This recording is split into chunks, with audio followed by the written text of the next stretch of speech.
Let me assert my firm belief that the only thing we have to fear is fear itself.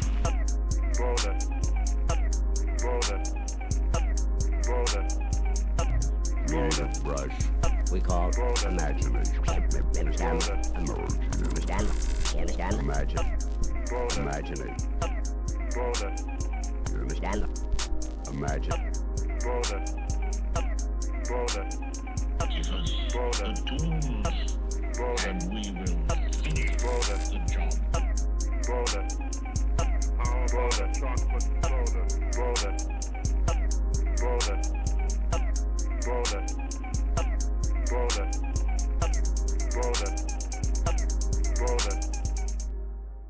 Welcome to the Academy of Underdawgs podcast, a place where a community is being built.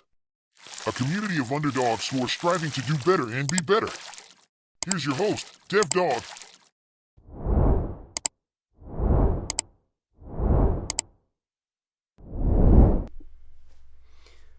What's up, guys? Dev Dog here.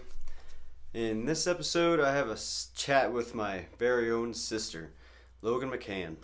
Logan has been my sister for 33 years of my life, as I am 3 years older than her, and I've always kind of felt like she had more of an adult life than me. She is the mother of two of my beautiful nieces, Wren and Theo. She is the wife to my brother-in-law, Sean. She owns her own business as a doula, supporting pregnant women during and after their pregnancies. This episode was really important to me because she's my sister, and we talked about a lot of stuff that we've never really talked about before, and that was fun. Definitely shed a couple tears. We really get into her. After Wren was born, she went through a lot of stuff. She's a miracle baby, and so we really get into that, and also we talk about first time we experienced loss with our grandparents, and it was special. So I hope that you guys really enjoy this. It was a lot of fun to do. It's a long one. We could have kept going forever, but my phone started losing battery, so we had to cut it a little bit short. Gonna do it again, I think, because it was a lot of fun, and I want to talk to her more about her business as a doula and see how that's going and really dive into that. So anyway, I hope that you enjoy this episode.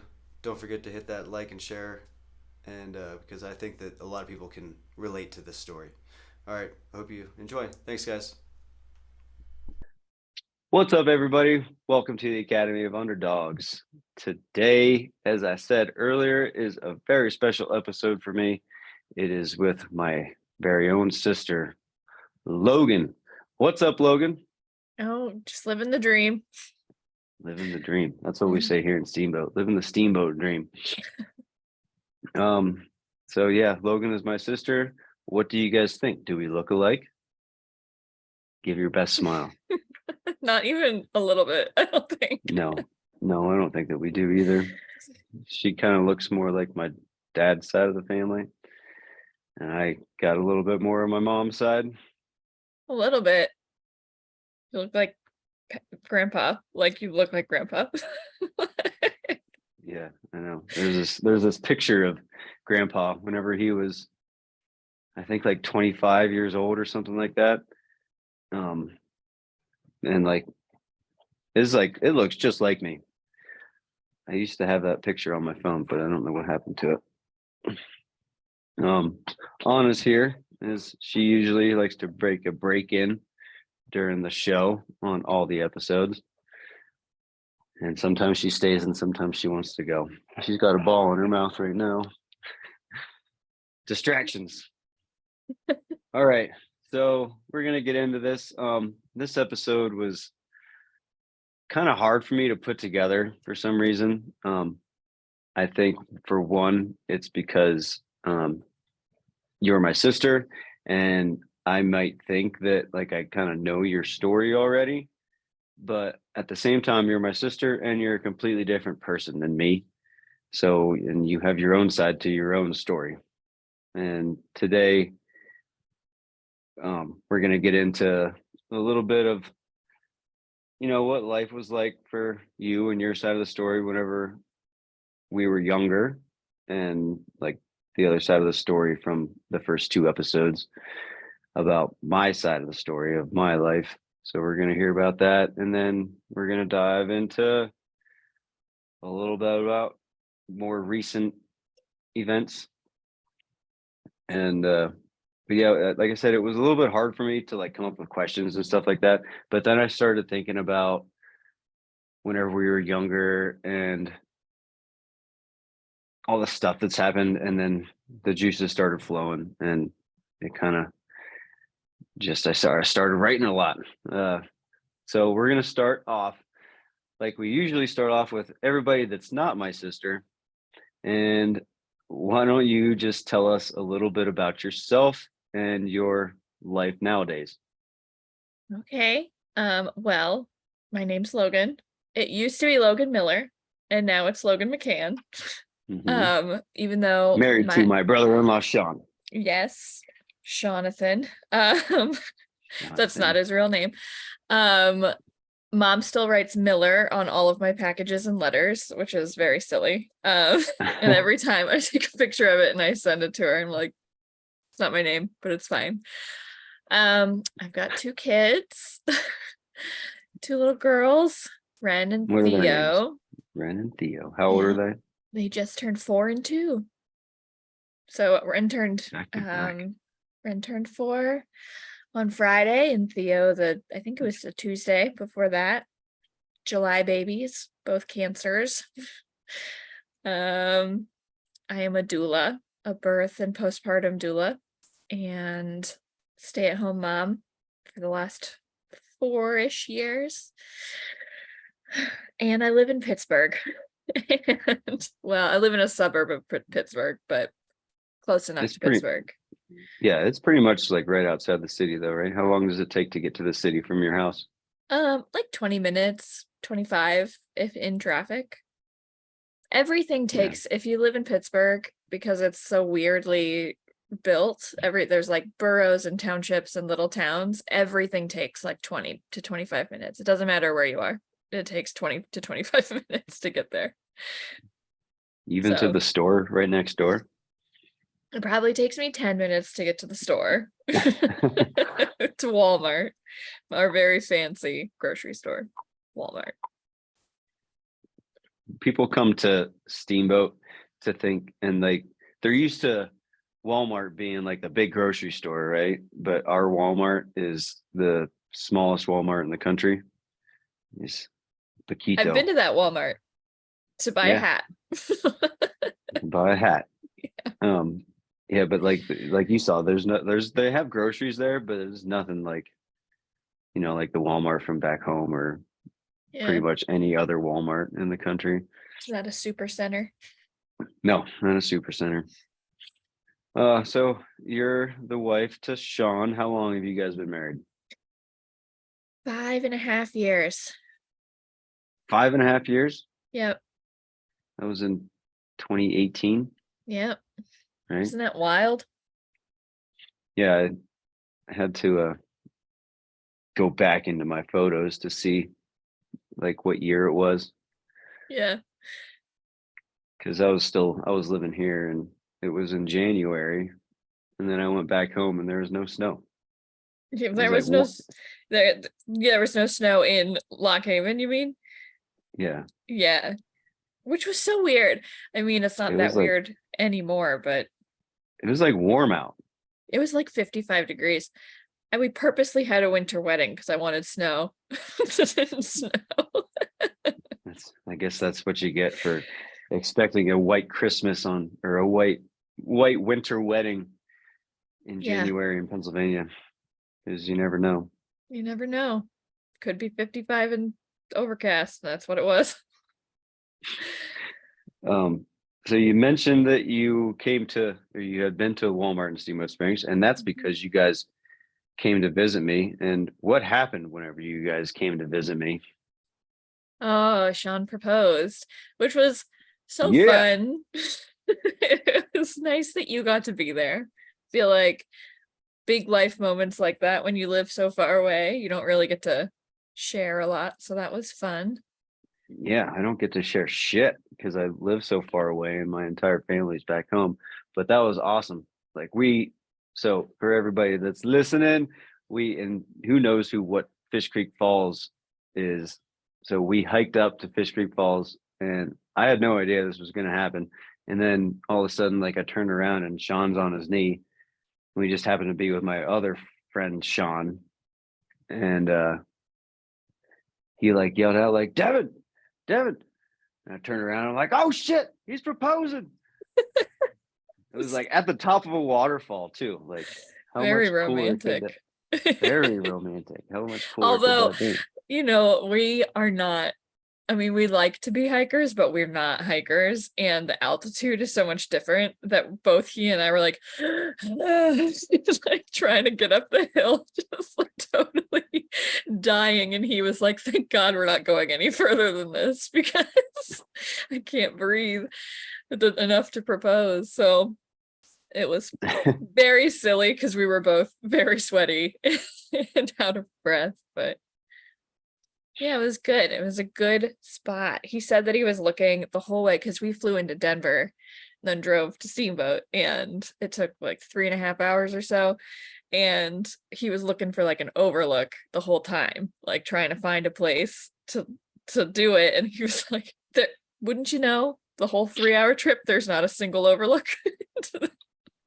They're there. They just sneak up on you.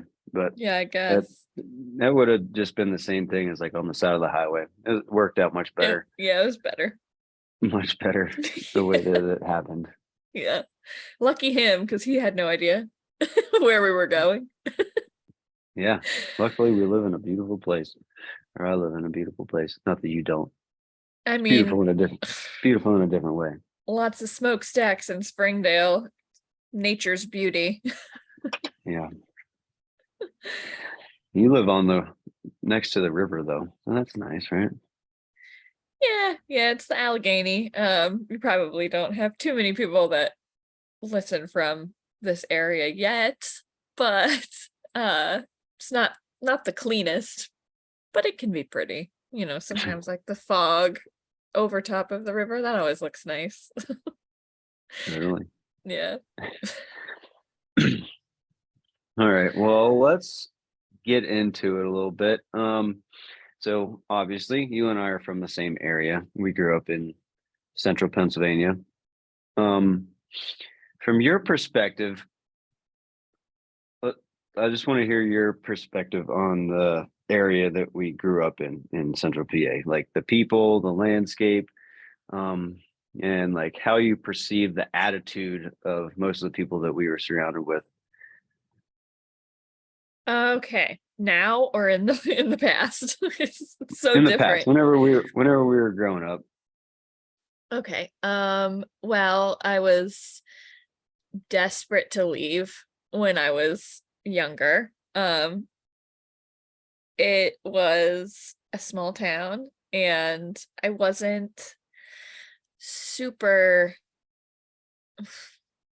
excuse me. I wasn't super like popular or anything, and I had I had friends, but it was just hard to be a teenager there, and I just felt like ready to leave by the time I left. It felt very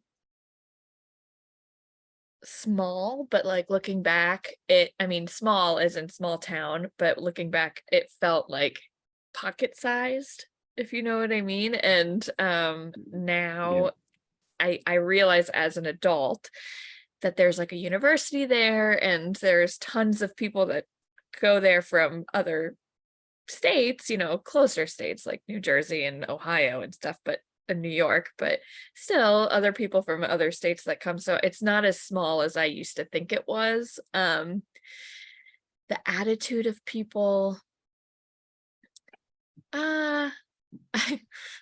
maybe a little arrogant. People seemed a little arrogant, I think. Arrogant how do you mean arrogant? Um In which sense? I think arrogant in that, like, and I'm mostly thinking of like adults, like, as I'm a teen, right, in my brain right now, and I'm thinking of like the adults around us. I felt like they maybe thought they knew it all and knew like what was best for everybody, and it felt a little arrogant, and I in my angsty teen was like, you don't know what's best for me or whatever. um it's hard to it's honestly, it's hard to remember. It feels like 6 lifetimes ago. Yeah, but you but know, come on. now, I'm just letting on out. Go on. sure. Um, But now I look back, right, and I I miss it a lot. what do I you don't miss know. about it? I miss having a community, and I miss, it's so pretty there. It's like rolling hills. Yeah, it is And very pretty, yeah, and the especially like in the river. fall time.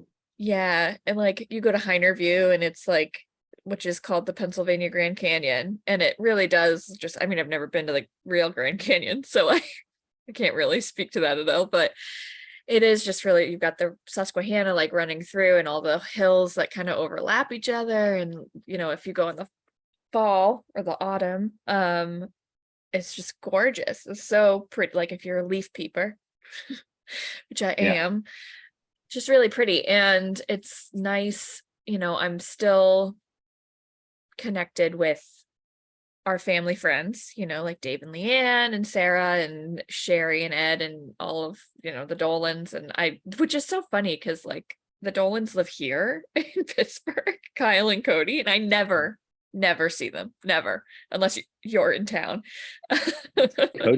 Cody's never hardly even in the country, or No, I he's know. just he's a traveling man. Yeah. But I don't know.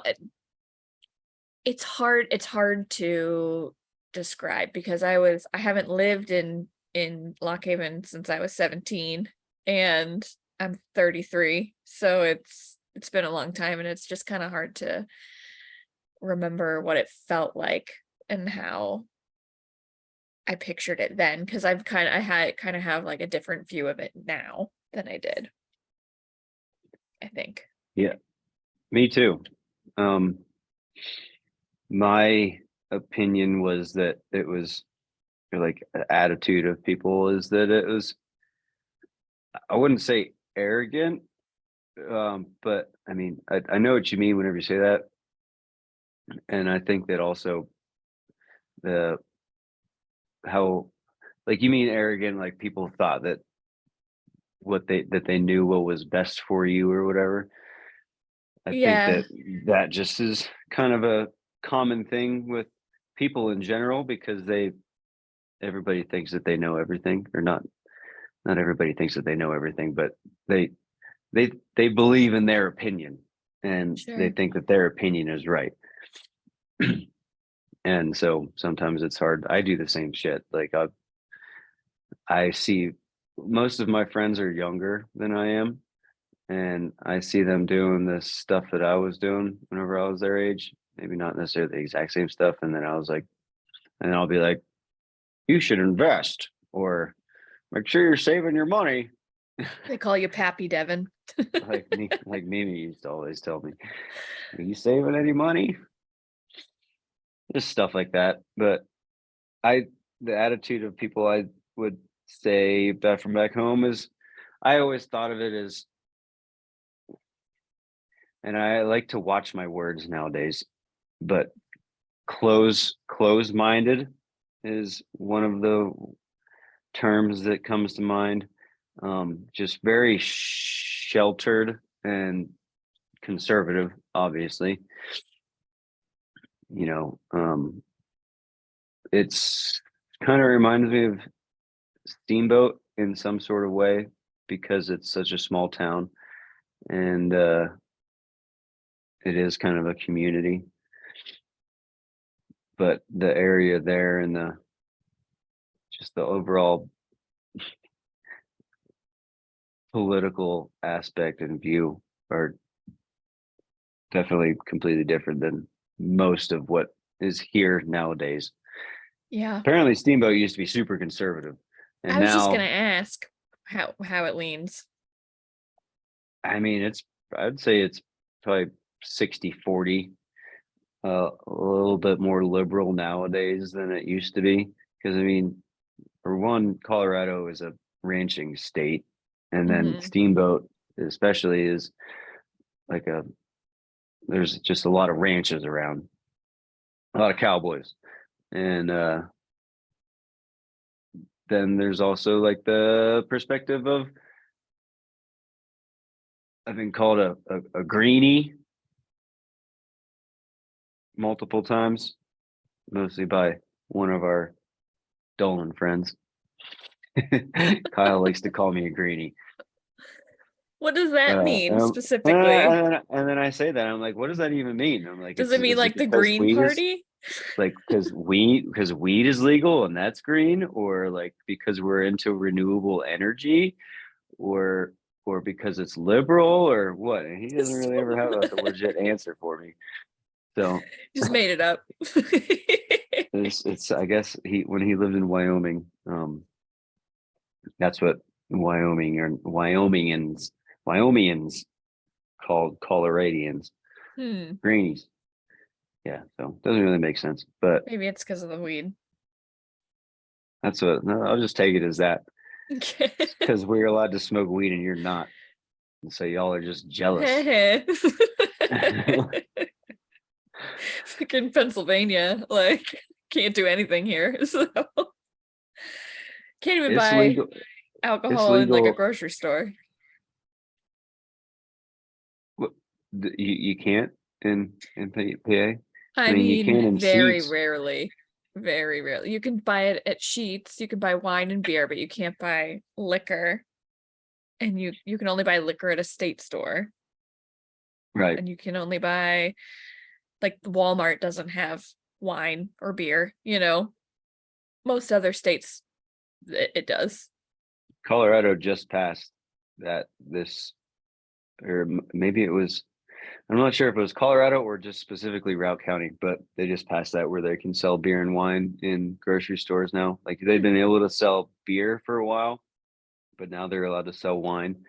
And then even like you can buy little shooters at gas stations. Hmm. Not like, it's not like a liquor store, but yeah.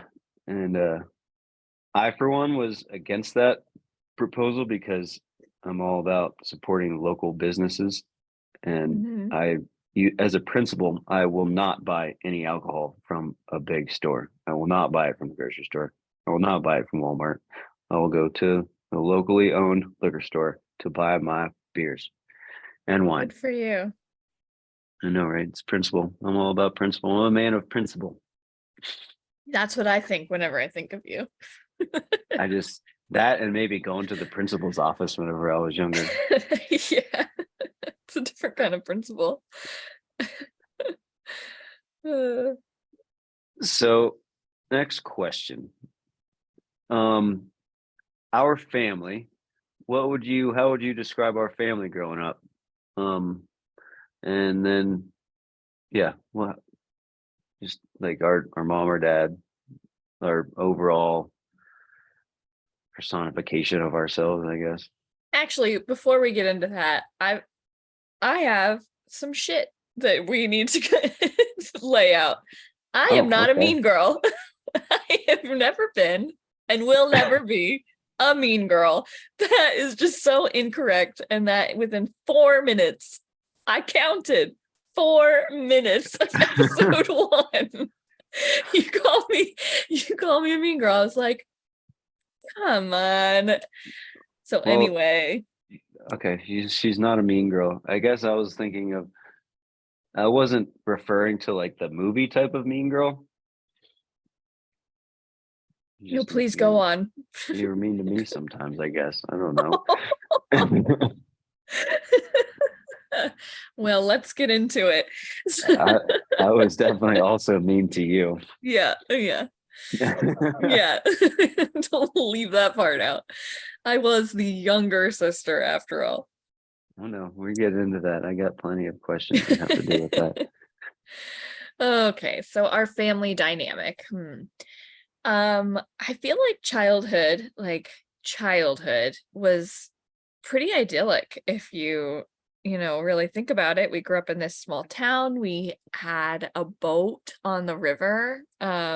We were always at like river parties in the summertime and giant Christmas parties in the winter. Wasn't it so fun? I just remember like this is really weird, but they had specific sandwiches that I always really liked, like little pinwheel sandwiches that like Ron and Yvonne would always have, and they had that old ass bird in their hamper. Can't remember if it was a cockatoo or a parrot, but it was mean. I think it was a cockatoo because it was white, wasn't it? Yeah. And it was really rude. And I forgot about that. Was that Ron and Yvonne or was that Tati and that was Yvonne, Tati. And Bill and Kathy. Bill and Kathy. Yeah, I can't remember which couple had the bird. I think it was Ron and Yvonne. Man, they were so like the epitome of who I wanted to be as a kid. They just like were fun and free and, definitely alcoholics, but God rest in peace. Yeah. Rest in peace. Both of them. Yeah. But, they were fun. And so, and I would go in the summertime, like to stay with Sarah and the Collier and Collier Hannah's family, like with Isaiah and Sarah and Aaron. And like, I would spend my summer days there and we would fucking pick like blackberries and play in the attic. Like it was very idyllic.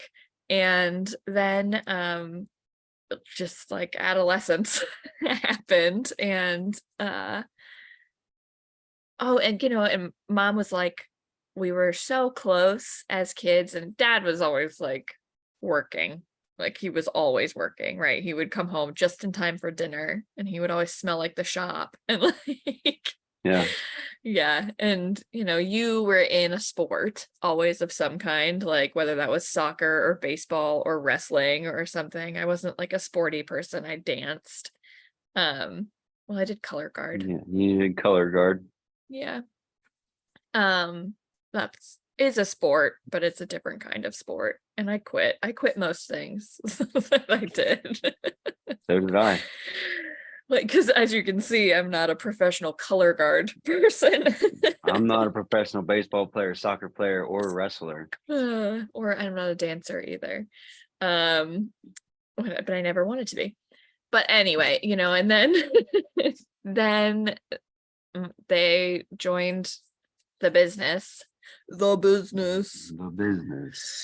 And things just kind of went in a different direction. Like we no longer saw any of the river people. And suddenly we were like creasters, right? That was fucking bullshit though, right?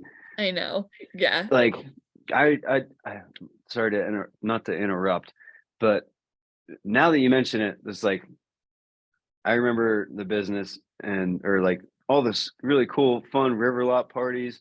We go there and like we were young, but like as adults, like I would totally enjoy that kind of atmosphere right now. Like along the river and then DJs and just beers a band. There was always a live band. Yeah.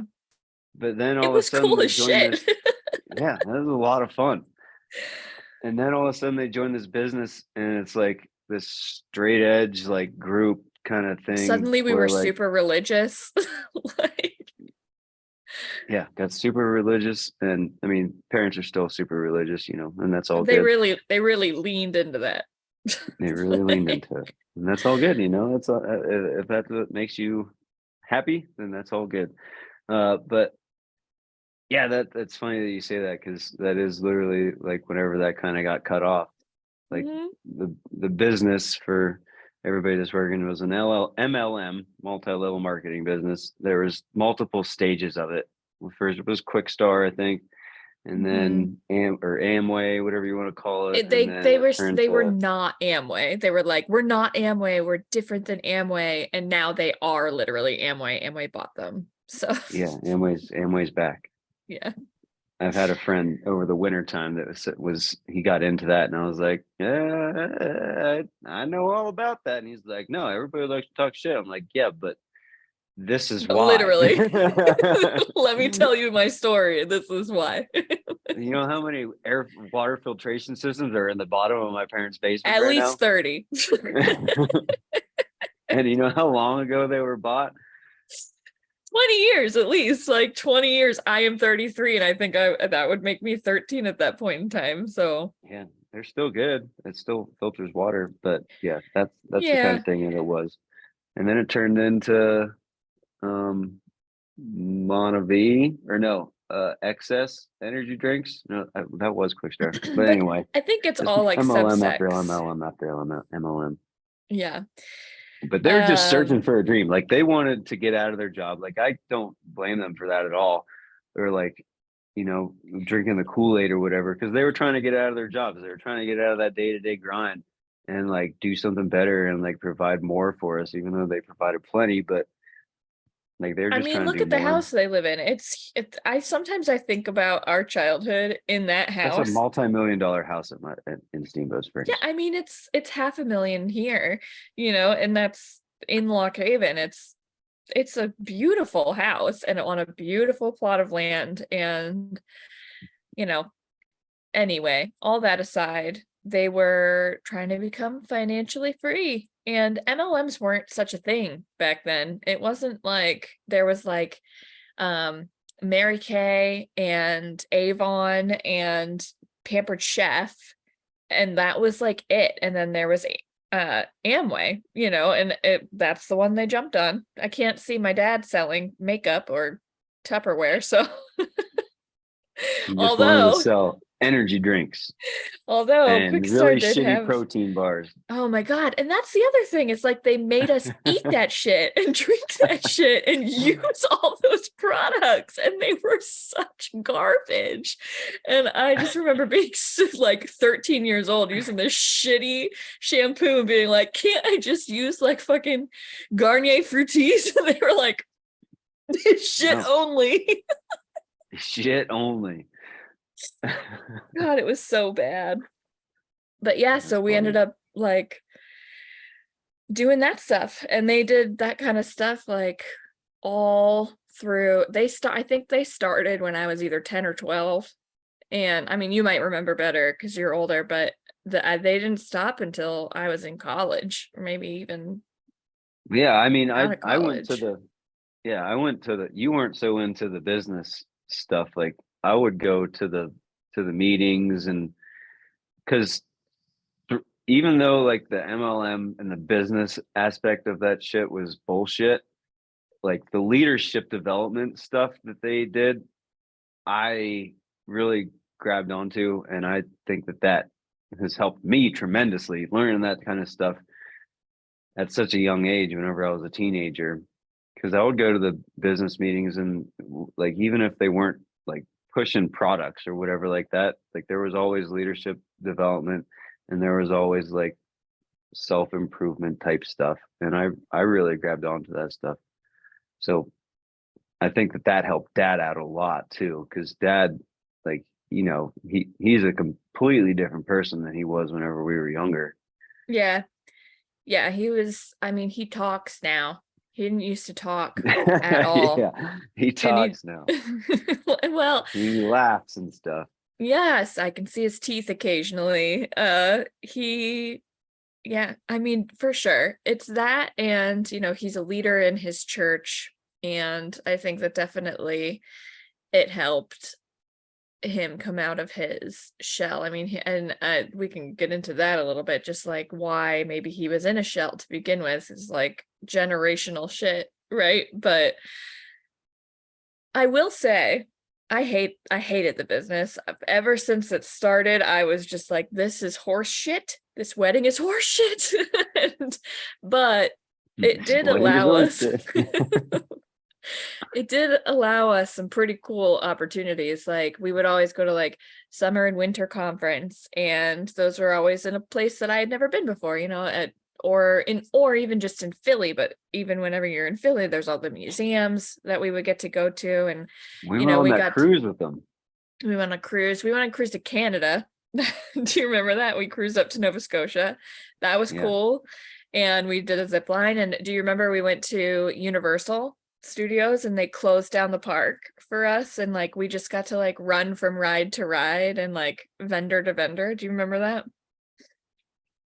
I was 16, so you were probably, well, I might have been 15, so you were either No, I was 16, so you were 13. Yeah 13 or something like that. Yeah, that was cool. That's like a core memory for me, so that kind of stuff was really cool. We went to Mexico.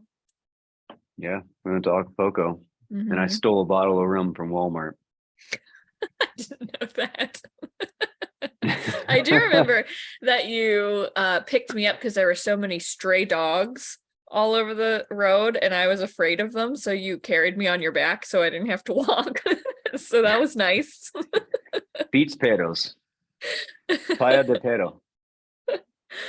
Dog what of is the that? beach. Dog of the beach. Yeah.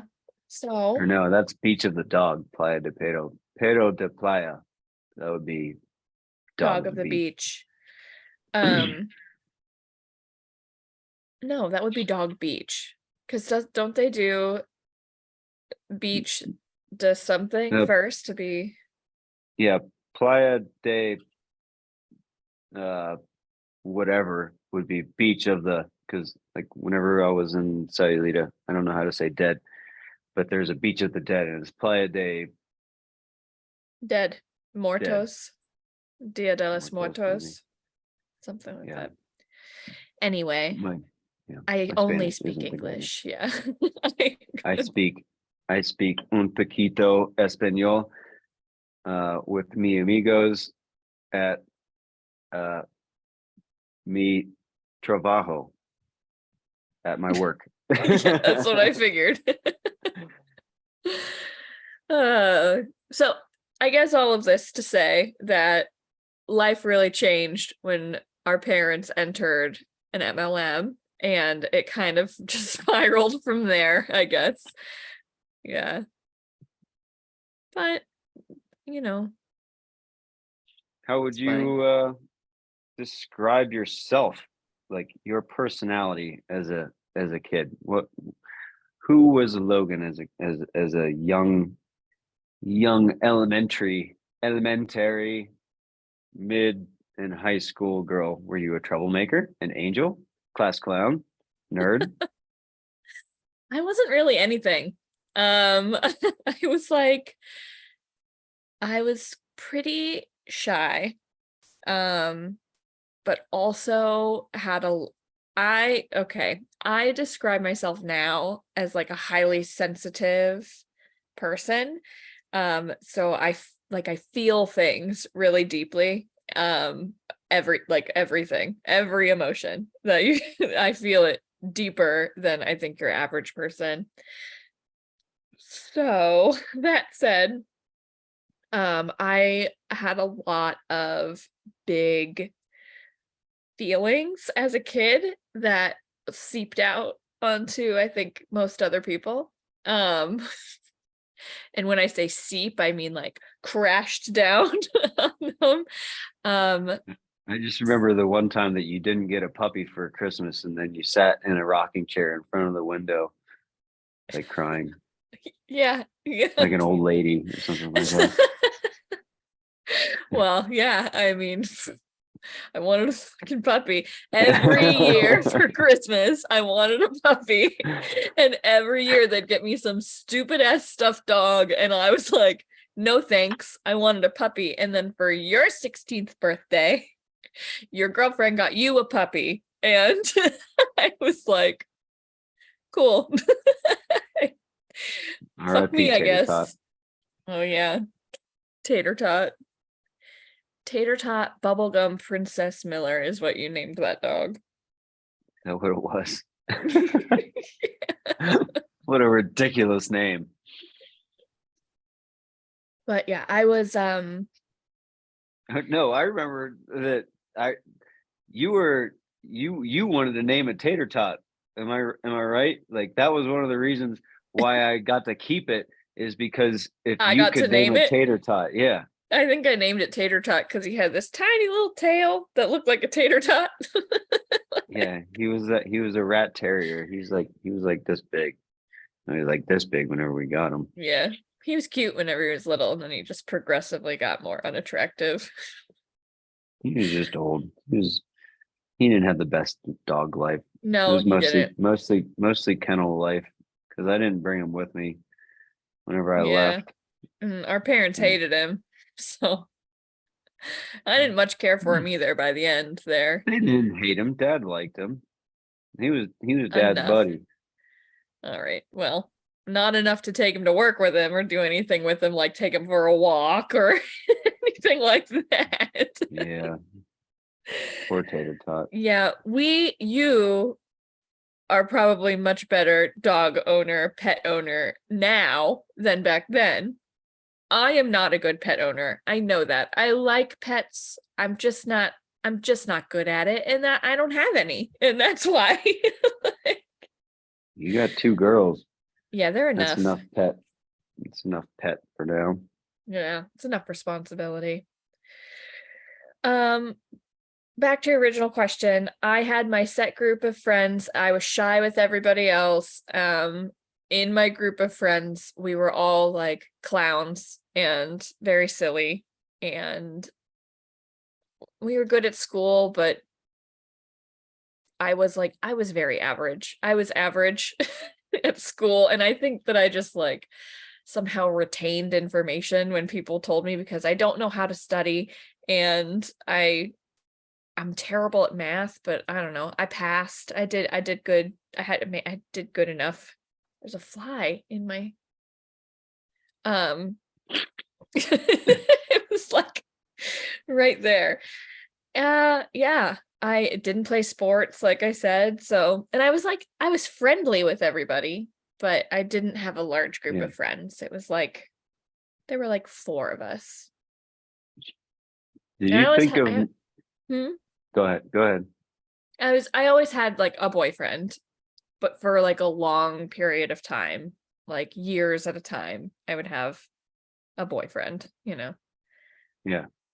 Years at a time, a boyfriend in elementary school. Well, so yeah, I guess the longest one was 3 years in high school, 3 years. And then the other ones were like 6 months, 3 months, whatever. But there was always somebody there. I was not alone for long. Yeah, I guess I kind of forgot that you always had boyfriends. I mean, I was a kid. Can you really call them boyfriends? It's totally different. Yeah, no, totally. I guess I just was more consumed in whatever else I was doing. Isn't everybody? Who were your best friends? Like, can you name them? Oh yeah, Sarah was always my like number one from kindergarten until senior year. Sarah was my best friend. Do you guys still keep in touch? We are friends on Instagram and Facebook, and we'll like each other's posts and stuff, but we're not friends anymore. Like, we're not close. We had a falling out after I moved to Pittsburgh and came back together like later on in adulthood. But yeah, which is sad, but that's just kind of how it goes sometimes, you know.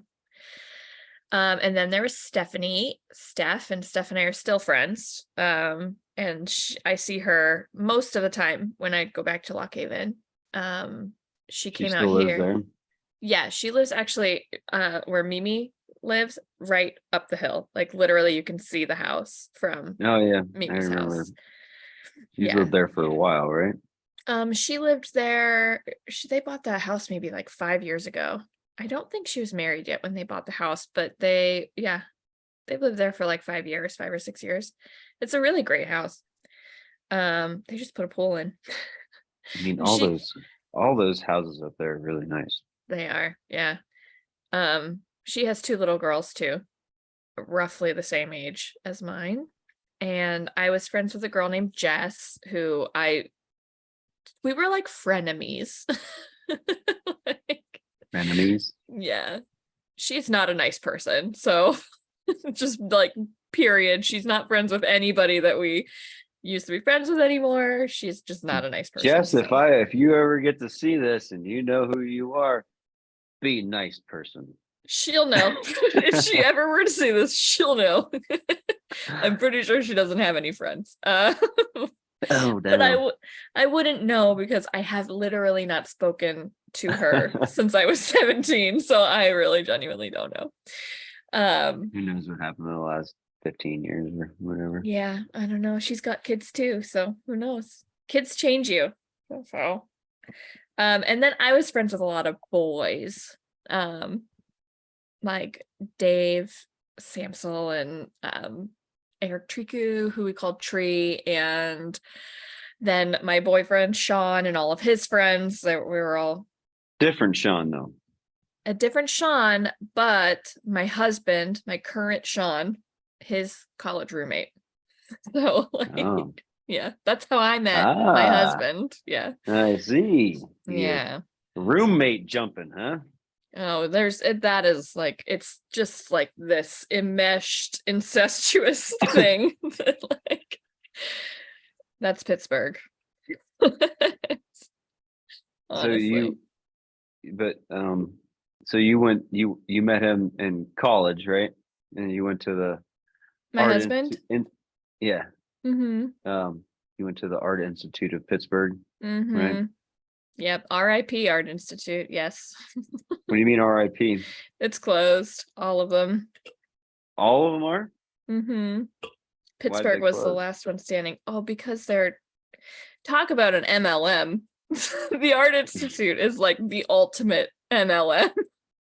There's this huge court case against EDMC, which is the owner of the Art Institutes, and like ITT Tech and all these other like private schools that are for profit, and they all got shut down, and most of them have gotten the people that went there have gotten their money back for going there, because like as an example, I paid $33,000 a year to go to the Art Institute for 3 years, so like $99,000, and the market was like so flooded. It was like just very, very like sleazy marketing and stuff. So there's a bunch of court cases against them.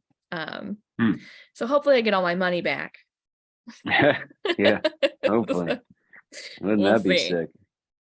Yeah, it would be real sick because student loans are a bitch.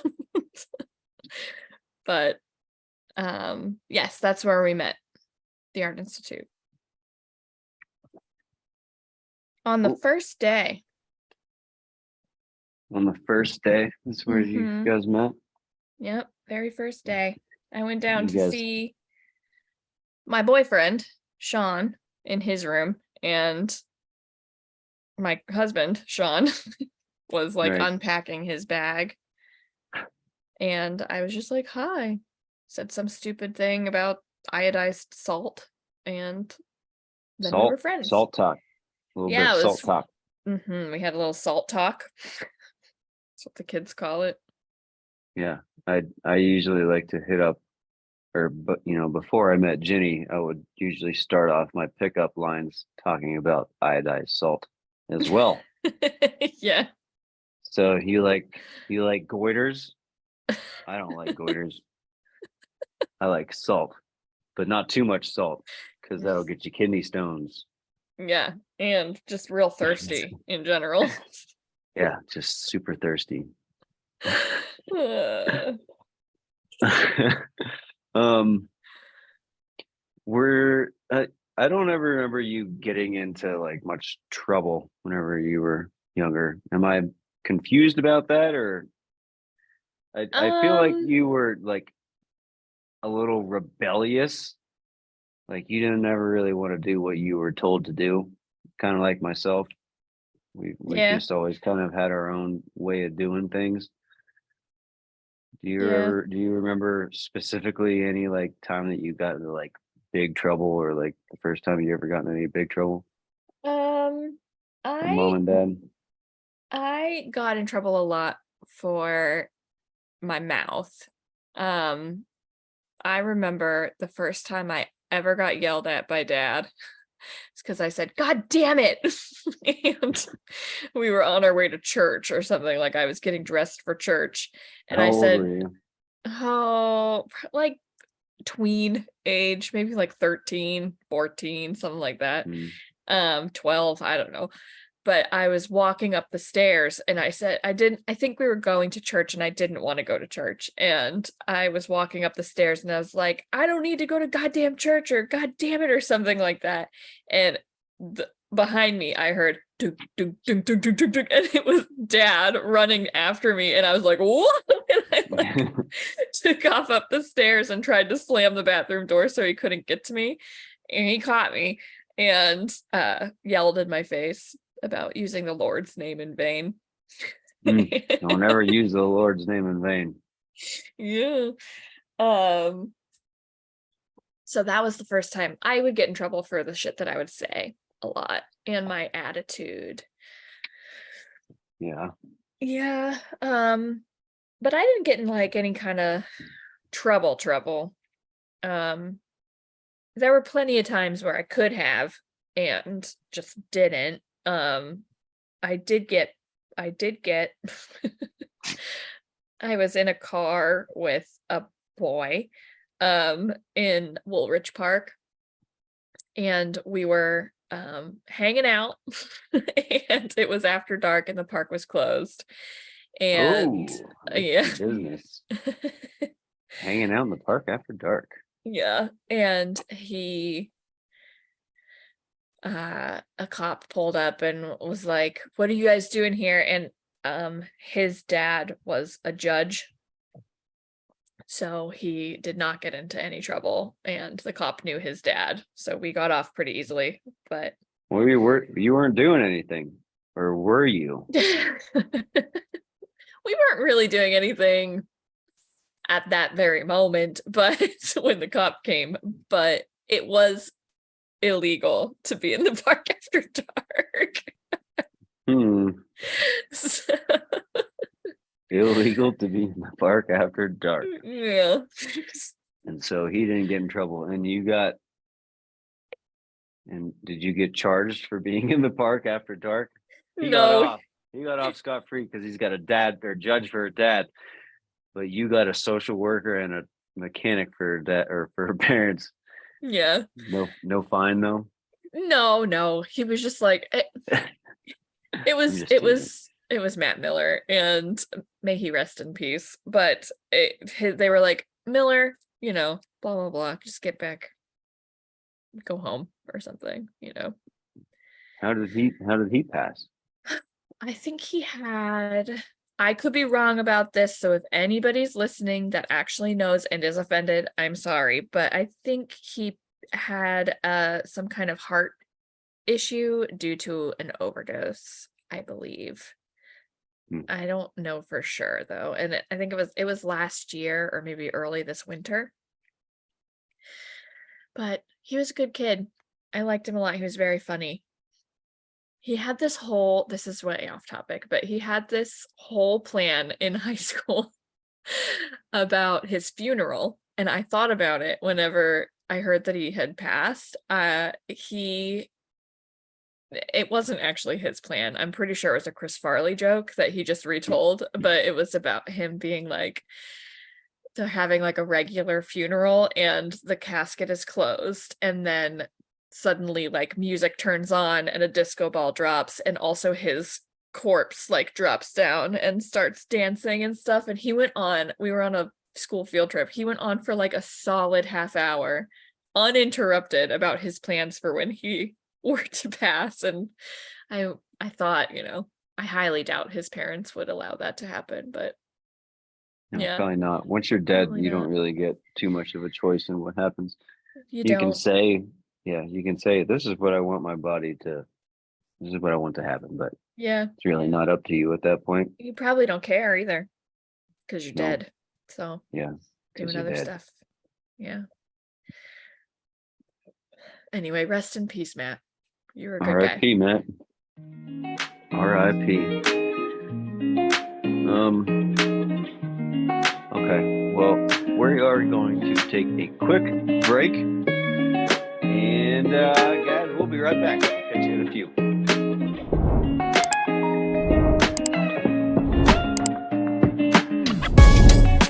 All right, and we're back, guys. We're just gonna jump back into it. So, whenever we were younger, we moved from our house on the river. You mentioned like we had a boat and stuff, and that was like that lifestyle was super sick because, I mean, like think about how lucky we were, though. I mean, like the house that we lived in was a nice house, and it was right on the river. We had a dock with a pontoon boat. There was a speedboat until we were born, and then a little bit later they changed it to a pontoon boat because parents got lame. They also quit skiing too. But then we had to move away from there whenever our parents not bought the new house, but were building a new house. And then we had to move into that apartment and like stay at Mimi's house for a little bit. Did that affect you at all? I know we were really young, but do you remember it at all? I do remember it. I was so young. I was like 3 or 4. So I don't think that at the time it affected me at all. I remember bits and pieces. Like I remember, the apartment layout, and I remember living at Mimi's. And I remember moving into our house, but I think long term it had effects on me, but like in the moment, I was too little. Woo. I don't think that it really mattered. Yeah, it didn't really affect me at all, other than I knew that I wasn't gonna live next to my best friend Kyle anymore. Hmm. I had to go to a new school, and that's mostly what I remember. And then the next thing that I remember is that mom rented me this movie. I feel like she's kind of always been like a little softy towards me. One way to put it, yeah. But I was into karate at that time, taekwondo, and she rented me this movie called Super Ninjas, and because she thought it would be like relatable or whatever to like karate, but it was just this super bloody, super gory, like old school kung fu movie, Super Ninjas. And I remember it was awesome. And then she tried to make me not be able to watch it anymore. But then every time that we had babysitters, we would go to like the library to rent movies, and that's a movie that I would always rent. And she'd be like, "I don't know about this," and I'd be like, "No, it's all good. I've seen it a bunch of times, and it's okay." And then I'll get to watch it again. I was really good at manipulating babysitters. Oh yeah, you're charming. I believe it. Very charming. Very charming indeed. Yeah. So speaking of babysitters, you mentioned this to me one time, and then I've kind of, it's not like it's been on my mind, but I've thought about it numerous times since then. So our one babysitter, whose name we will fail to mention, she would have us play the blanket game. And this blanket game, we're just going to come out with it because we were young and we had no clue what was going on. This blanket game was a game where she would throw the blanket on top of us, and then we were supposed to take our clothes off as fast as we could before she pulled the blanket off of us. Yeah. It's It's so, fucked up. It's fucked up. yeah. I remember texting you about this. Yeah. I feel like I texted you about this like 10 years ago. Is Yeah, that? it was a while ago. Yeah, I was in my kitchen with my roommates, one of whom was my husband, I was not dating at the time. We were just friends. And I was telling my friends, my roommates, about this game. And and I was like, just like, haven't you ever played that game? Like, it's blah blah blah. And they were all like, after I finished, they were all looking at me like, and I was like, what? And they were like, Logan, that is the weirdest fucking thing that I have ever heard. And I was like, it is really fucking weird. That is really weird. And I blacked out about it, back then. And it just seemed like a regular thing. Well, But yeah, it's not. it's not a regular thing. But I mean, like I said, to us, as being so young and like naive to the world, there's so many weirdos in it. And I don't think that she was necessarily like a weirdo. I can't really remember anything else other than that was weird about her.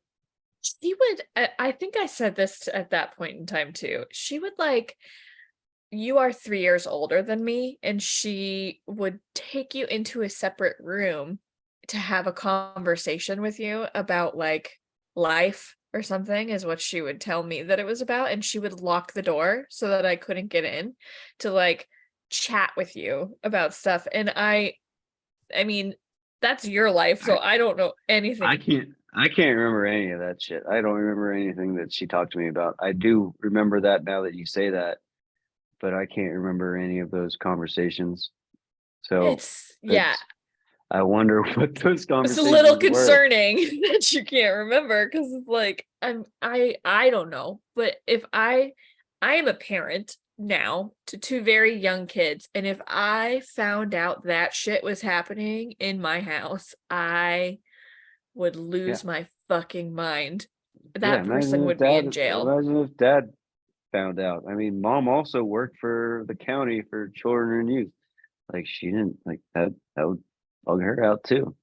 Well, maybe I told her about it once, and I don't know if it was because she wasn't actually listening to me, what I was saying at the time, but she just kind of like was like, oh, that's just like a campfire game or something. And I was like, it's not, but okay. Like, I don't know. Sometimes I think, am I like blowing this out of proportion a little bit, or is it really as weird as I think it is? And I feel like it's weird. Like, my gut tells me this is a weird thing that happened, and I'm being gaslit. But it didn't have, like, it never that kind of thing never affected you at all later, though, because it was just you and me. It wasn't like it was with other kids, and we were never like touched or anything like that. Like, not by her, no. It was, well, I say not by her, but like not by any babysitter. I never had any sitter inappropriately, do anything with me. So no. No, there was just that one babysitter that would invite her boyfriend in and then go and have sex in mom and dad's room. Yeah. What's her name? I don't remember. I We only had remember some doozies. Yeah, I only remember that one specific babysitter's name because she was our Yeah. babysitter for years.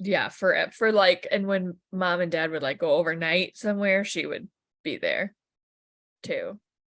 Neighbor babysat us occasionally too. Nothing ever weird ever happened there. Oh yeah, Yeah. Jackie. She was just a hippie Yep. who introduced me to a lot of bands that I still listen to now. Oh yeah, like she loves Stevie Nicks. Stevie Nicks. Yep. I remember she liked the Smashing Pumpkins, Mm-hmm. and I love the Smashing Pumpkins. Yeah, she's really witchy. I dig it. I like her vibe. Yeah, she was cool. I think she was honestly probably my favorite babysitter.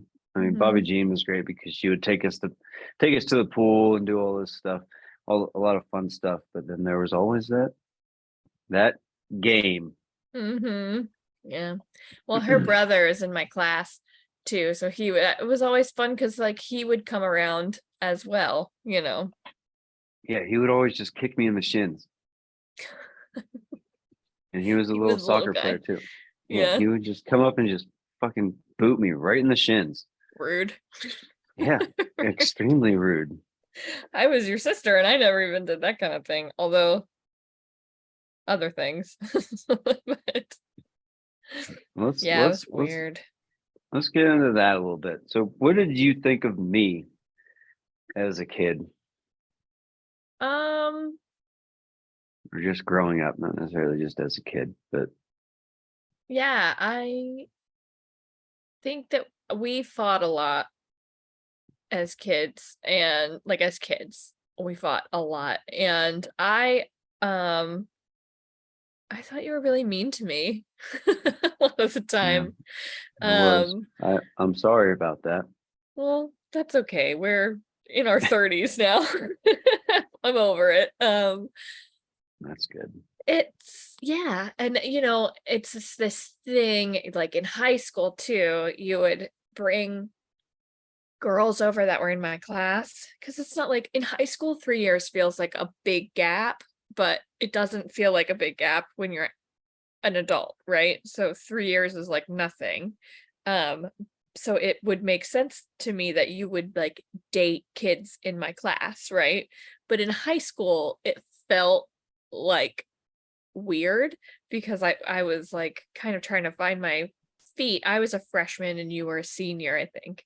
And Yeah. you would bring over like girls in my class that were not necessarily very kind. And so I would like come home, my safe space, and there would be like a girl in my class that was not very nice. And I would be like, go hide in my room, I guess. Like, you know, because although I didn't really have to do that because you guys were in your room. So Yeah. but yeah, we just were kind of at odds for most of our childhood and adolescence, and I always really got excited when you wanted to hang out, you know, because it was fun. You're like really funny, and like your friends were funny. I remember specifically this one time Nate Hosley was over and you guys were doing something in the basement. I can't remember what, but you like let me play with you guys. We were younger. I think I was like 8 and you guys were like 11, you know, so it wasn't like we were teenagers and you were like, come play with us. But it was, I specifically remember you guys like that day we like went on a hike through the woods, and then later on we were like playing like Kingdom or something. I don't remember, but it was fun. Which is so funny because now Nate is one of my close friends because he lives in Pittsburgh with his wife and kids, and like we see each other pretty often. You But tell him I said hey, and to check out the podcast too. I will definitely do that. He asks how you are every time I see him. He's like, how's your brother? Like, good, I think. I haven't heard otherwise. But yeah, you don't know what it's like to be a younger sibling, right? You've only ever been an older sibling. So as a younger sibling, you like want the acceptance and the attention from your older sibling. And when you were willing to give it, it was awesome. But whenever we were fighting, it was like, for fuck's sake, here we go again, you know. But I did it too. Like, I know there are so many stories of me just like full on fucking raging Remember against you you. threw a box of VHS tapes at me. The Very adrenaline. very strong for such a little girl. Just threw it right at me. It was the adrenaline. I was so angry. I don't even remember why. I just remember being like, like I could have lifted a car. And I remember one time I wrecked my motorcycle. Like it just like fell over on me. And I was like, go get mom. And you just looked at me and were like, no.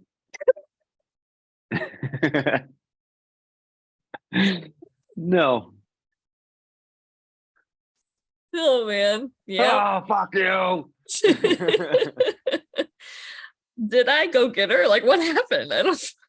I don't know, maybe. I probably just sucked it up and like pushed the bike off me or something. I don't know. It wasn't even like a bad wreck. It was so dramatic. Just like because it wasn't a big bike. It just fell Just over. I'm like, oh, go get mom. No. I probably was like being dramatic. Get up. Yeah. You did something to me that I didn't like. Probably, earlier. honestly. There was this one Probably. time though, I remember specifically, you politely asked me for some scissors and you held your hand out like this. And I just like opened them up and shut them on your hand like this for no reason. It was like I couldn't even control myself. It's just like, look, my mom saw I still it. have my hand. Yeah. Oh, yeah. This hand has sustained many damages since then. Yeah. Maybe that's what made it so fragile. Yes, definitely a flesh wound. It's just a flesh wound. But I will say in adulthood, you know, we definitely get along a lot better now. I think we can relate on a lot more things than we could before. Most definitely. I remember one time, absolutely no good reason for it. I just maybe I was in a mood that day or something like that, but you were driving me to school. I don't remember why I didn't have a car at the time, but you were driving me to school in your Blazer, and I don't remember what, like you parked in front of mom's spot in front of the garage, and then dad had his like either it was another truck or his Lincoln sitting there, and you were making this turn, and I saw that you were gonna hit the like your front of your car off of the bumper of the other car, and I didn't say anything until it hit, and I went bam, and you said, "Why the fuck didn't you tell me that was gonna happen?" I don't remember. I have literally zero memory of this. No? None. Yeah, it happened. Did it cause much damage? What happened then? I don't. I think it might have dented your car. I don't think it had dented. Like, but what the fuck? What a little dick ass move. Like, oh yeah, let's dent my sister's car and then possibly my parents' car at the same time, just because I want to be a little asshole. You're probably like, I probably said some shit to you or something like that, and you were like, well, this is what you get for that. Yeah, you know. Teenagers. Freaking teenagers. Yeah, I have no memory of that whatsoever. I bet it was probably whenever you like fucking were doing donuts in that field up by our house and like totaled your car because you crashed it into a tree. Do you remember that? Well, no, I mean I remember it. I don't remember it because I was blacked out drunk. Right. And yeah, that was a really bad time, and also a very lucky time because because it was right on that little cliff there. Yeah, if that tree wasn't there, I would have sent that car down to the road off of a probably 30-foot cliff off of that road, and then off of that road down down the cliff. mountain. Yeah. Someone was looking out for you then. Yeah. I bent the steering wheel with my face, Yeah. put a big spider web in the windshield. I woke up and the cops were already coming up the hill, but it was in that field. So they couldn't see exactly where I was at. And I just got out and ran home. Did you go to the hospital? Like, did you go to the hospital No, after that? Oh my God. no, I got home. Dad was like waiting up for me. This was like later too. I was like probably 18 or 19 at that time. And Dad was waiting up for me. And I'm guessing my face was all bloody because I just walked in and he said, "Where's your car?" Because I walked home. I walked in, didn't drive up. And I was like, "Oh, I left it in town." And then, yeah, it's How'd you in get a here? tree up the hill. Like, yeah, I left it in town. And then the cops come knocking on our door, and I answered the door. And I'm sure my face was still all bloody. And they're like, "Yeah, go get your dad." I went up and got dad. I'm like, "Dad, the cops are here." He's like, "Just go to bed." And I didn't go to bed. I called my buddy Scott and was like, "Dude, Jeep of Danger's dead. I wrecked it into a tree. Cops are out front talking to my dad." He's like, "Dude, go hide in the woods. If they can't find you, they can't give you a DUI." And so that's what I did. I dressed myself all in camo and I went out and hid in the woods for an hour until they were gone. And then I came back and dad was like, "Where were you?" I said, "I was hiding in the woods." And he's like, "All right, well, don't go to sleep because you probably have a concussion. We'll talk about it in the morning." It was like the most chill He was probably dad's like, ever been. the fuck am I supposed to do with this? The most chill dad's ever been in a situation like that. But I didn't get arrested. And you didn't get a DUI. Didn't get a DUI. I think I got a fine for trespassing. Also, some little bit of fucking white privilege here. Mom knew the cop, so she was able to like get me out of a little bit. Here's the thing, is that we grew up in Lock Haven where there are maximum 5 Black people. So it's not just white privilege, but it's also parent privilege. Your mom knows all the cops in town. So Yeah. Most definitely. We grew up in a little bit of a white area.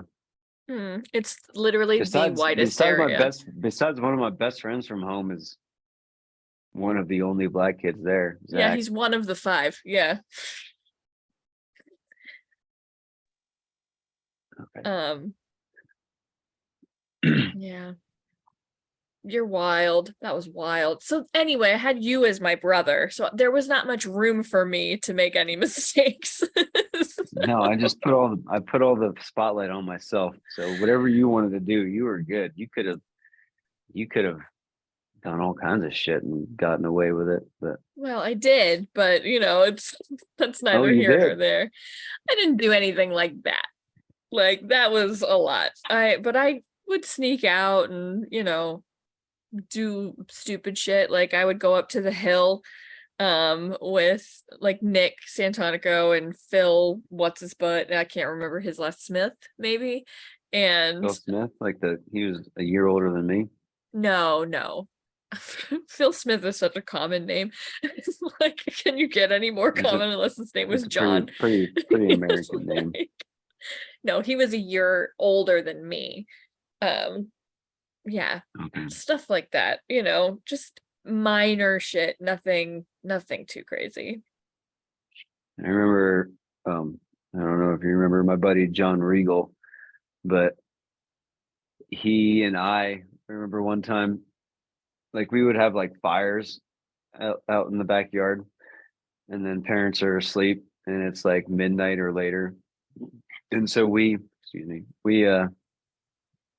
went around and flipped in our neighborhood, flipped all the American flags upside down in everybody's yards. What else did we do? We made a pentagram in somebody's driveway out of like all the boulders that line their driveway. Made a pentagram, and then took Jay Kilhaney. You remember Jay Kilhaney, right? The Mhm. car dealer that got Yeah. busted for selling drugs. Yeah.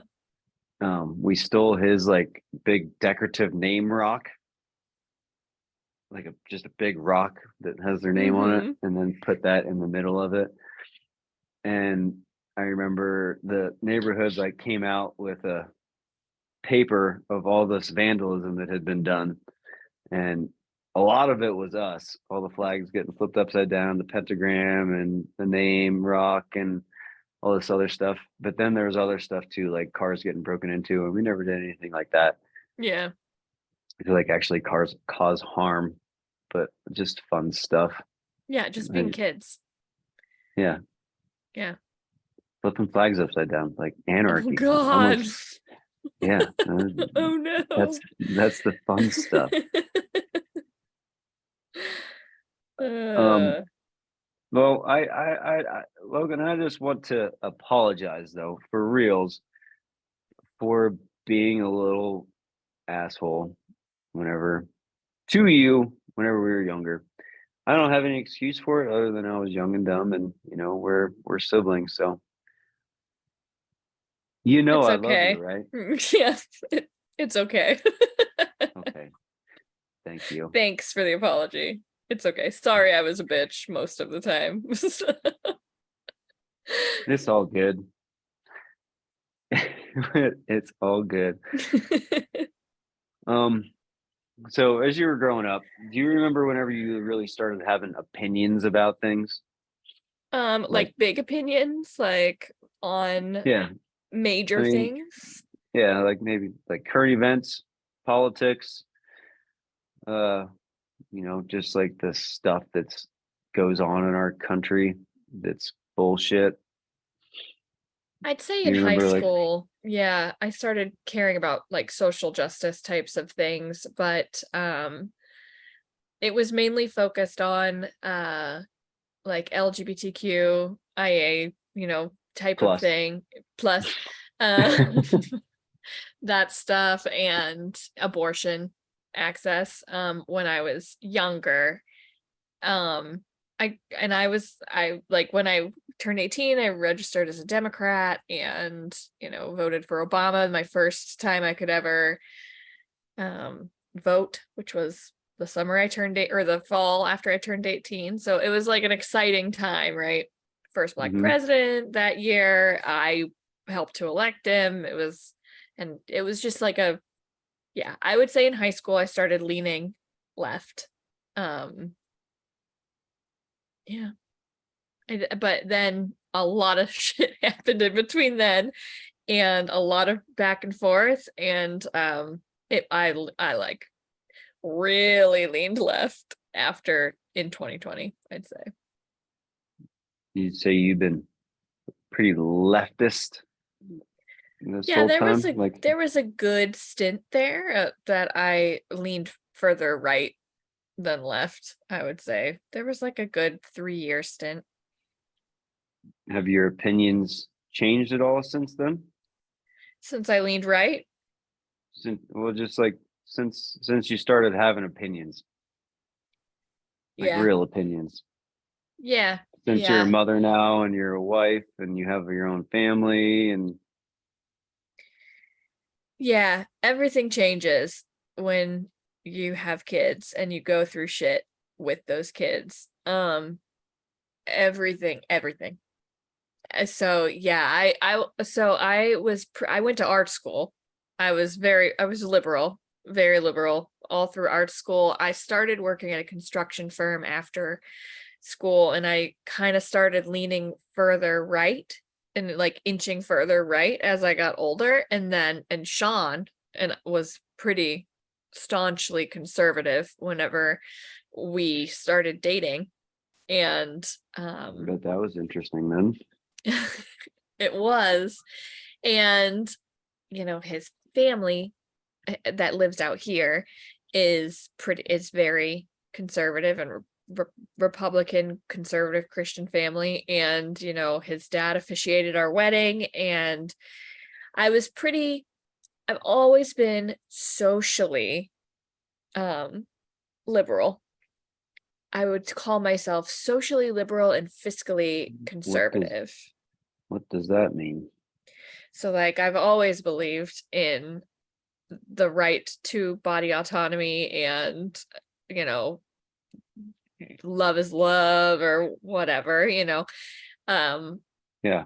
LGBTQ rights. I've always believed that. And I don't remember, and you'll have to correct me if I'm wrong, but I don't remember ever being taught by our parents anything different than that. You know, I don't remember actually being taught anything, but Then what? then like, I don't remember them ever saying until we were grown-ups that, you know, being gay was wrong. I don't remember them ever saying anything like that. I remember them just being like, yeah, whatever. Like not really having an opinion on it, you know? I don't think it was ever really brought up very often because Yeah. of the area that we were at. I mean, I'm sure that there was always like a couple kids in school that like they were open about being gay. But I have a big feeling that there were way more that Yeah. Oh, were for sure. scared to come out than like you knew. For sure. Yeah. So I've always, and just like you said, I've always leaned left socially, right? And when I say fiscally, I leaned conservative, like I didn't really know what it meant in general to be conservative fiscally. I knew that I didn't want to pay a shit ton of taxes, and I knew that I didn't want, you know, my money going to waste. But I didn't really know as far as like what the right wants money to go to. I didn't know the details, you know, the minute details about anything. And I think that is a big part of like just what being an adult is understanding that kind of stuff, because I didn't really have any kind of pulse on it before at all, you know. Like I just decided that one day I was gonna care. Yeah. And start paying attention a little bit. Well, and what really changed was COVID and George Floyd, and just going through the shit that I went, that not I, but that our family, my like the four of us, well, it was just Wren, Sean, and I at the time, but that stuff that we went through, it just kind of opened up a different world of information that you just don't know until you know. Yeah. So yeah. You don't know till you know. Okay. Well, I really want to get into that what you just talked about with Wren, but before that, I kind of wanted to reminisce a little bit. So first question about that. Do you remember the first time that you experienced loss? Was it PAP? Yeah. Yeah, the true loss, yeah, was PAP. There was a girl that died in my young in like 7th grade in my class. I didn't know her though. So it wasn't a loss for me, but I did feel really badly about it, but it wasn't for me. And then I remember being at one of our great aunt's funerals and feeling like I was supposed to be sad, but not being sad. But those I don't really count. You didn't really know her. No, and I don't even know who it was at this point. But Pap was, I had like literally just gone to college, and he was the first grandparent to pass. And it was so sudden too. It was really sudden, which is good, because not good that he died, but good that it was sudden for him, because I can't imagine him being like feeble and unable to work and, you know, like being sick. Do you know what I mean? I think it was good that it was quick for him. I think so too. Yeah. that was what I can remember my first experience with loss as well. Was whenever I was living in Baltimore at the time. And I just, a little bit of disclaimer. I'm probably going to shed some tears a little bit whenever we're talking about this. Okay. And I won't be surprised if you do too. But I remember I was sleeping in my apartment outside of Baltimore, and Mom called me and told me that Pap had a heart attack and died. And I don't remember, or I remember I didn't really know how to feel about it because it was just like, okay. And then like I had to drive down there for the funeral. I remember I cried, but I'm not really very good at crying, so it's like I don't know how to didn't know how to cry. That was whenever I was 20, I think. I turned 21 whenever I lived there. So that was a long time ago. But yeah, that was my first experience with loss as well. And I've gotten a lot better at it since then. Isn't that interesting? You're kind of forced into getting better at it. Yeah. I mean, after Mimi, and then I've had a few friends die from suicide or overdoses. And those are a lot. Those are a lot rougher than, like, I mean, losing a excuse me, everybody. Losing a grip.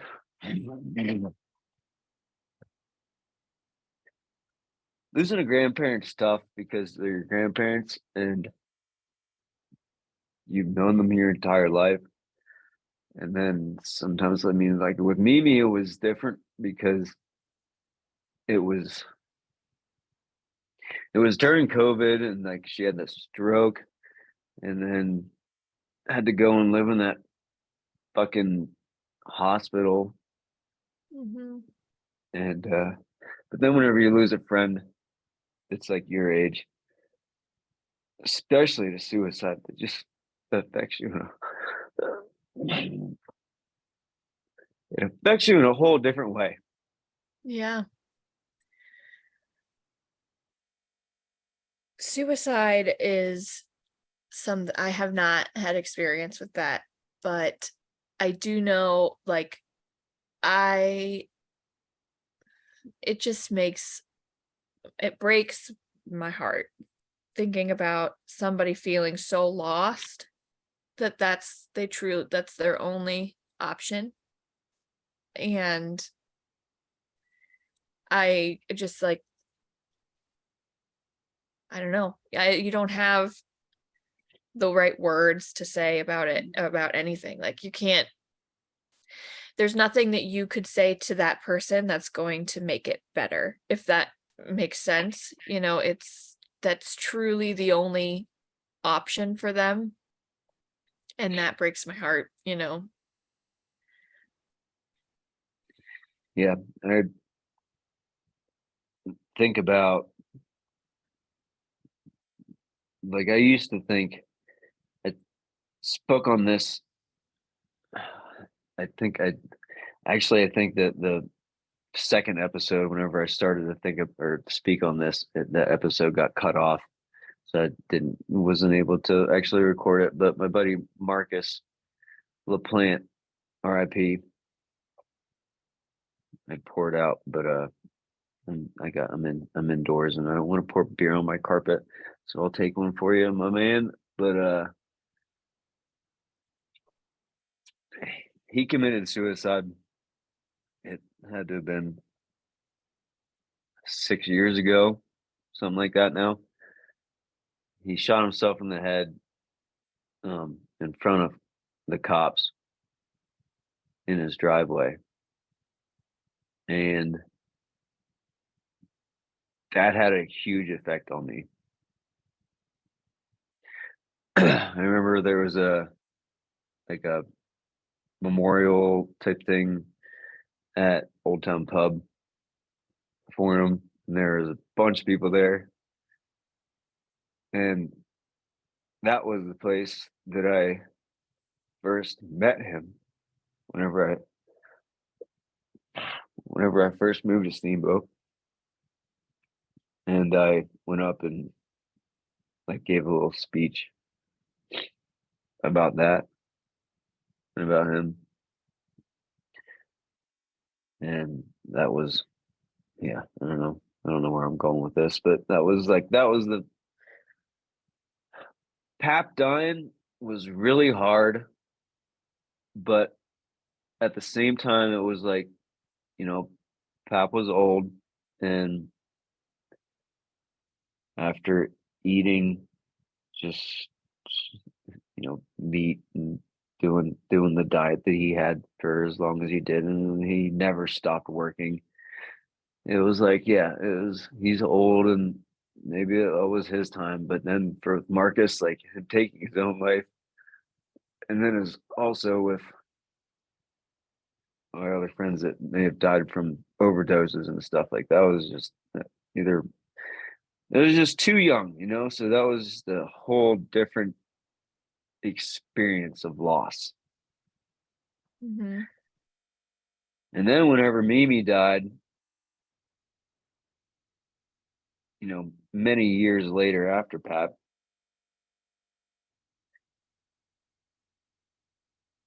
that was tough too, because of how it happened. Like, she had the stroke. That was during COVID. Then she got sent to that nursing home where she was literally just by herself, cut off from communication from the entire world. And then it was like she just got put there to wait to die. Mm-hmm. Nobody could visit her. Nobody could visit her. It was fucking bullshit.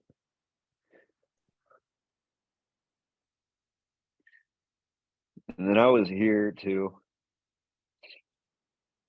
Mm-hmm. I was Oh. here. Yeah, so that sucked too. Then fucking Ryan went and punched me in the face at the Fucking funeral. idiot. God. Yeah, we good though. Make a spectacle. Yeah, that was interesting. And then after that, we talked about it, and still wasn't cool for you to punch me in the face, right, man? But I since we talked about it, like I can see where the emotions of that day could have persuaded him to do that. So I forgave him right away, because that's the type of person I am. Yeah. I didn't. So, Yeah, I know. It's okay. yeah. Now I want to reminisce a little bit more about some happy stuff. What are some memories that you remember about me and Pat? Oh boy. All right. Well, Meme was around a good bit longer than Pap, so she was so silly. So our grandmother, Mimi, she had dementia. Before she passed. She did not die from dementia. She died from complications of COVID, which was congestive heart failure and complicated, of course, by a stroke. But all that aside, she has this game, the marble game. Yeah. Remember the marble game? Yeah, Chinese checkers. Well, it's not Chinese checkers though. It's like kind of like Sorry. Like not Chinese checkers, like that big piece of like plexiglass that they would pull out that Pap made. Do you know what I'm talking about? Yeah. And they would have their friends over and play it. And so she would bring it over occasionally, like to our parent, like mom and dad's house. And Sean and I occasionally, whenever we were home, would play with her and my mom and dad. Yeah, I say my mom, like she's not your mom too. With mom and dad. And Mimi, because she had dementia, could never remember what color she was. So she would always like start moving other people's pieces, but she insisted on being red at the beginning of the game. She's like, I'm always red. I'm always red. And I don't know whether she was always red or not. Like, I don't know. But then she would start moving the fucking like green pieces. I'm like, Meme, You're red. made such a big deal about being red. Stop moving the green pieces. Well, just like laughing with her over stuff like that, and like her not remembering like that she said, oh, did I? Oh, well, I don't know what's wrong with me. Well, Meme, you're 90 years old, so that's probably one of the things that's wrong with you. Oh man. And Pap, when he was alive, he didn't talk much. Not to me anyway. I don't know how his relationship was with you, but he was like a very steady force. He was known as Doc around town. I don't. You know why he was named Doc? Well, I know why they told me, but I don't think it's real. Why? You tell me. Well, you first, because I want to hear your story is. I mean, I don't know if mine's real. Somebody told me that he there was a dog that needed help birthing her puppies, and so he like helped her deliver her puppies, and people started calling him Doc Miller from there on out. But I don't think that's true. What did they tell you? I guess I don't remember specifics. It was something like that. Like he helped nurse an animal back to life, or maybe it was the puppies thing. Oh, well then maybe it is true. I don't know. They called him Doc. He was known as Doc Miller. Yeah, Pappy Doc. Pappy Doc. He called me Duck, and every time I would come into the house. That's why you have a tattoo of a duck?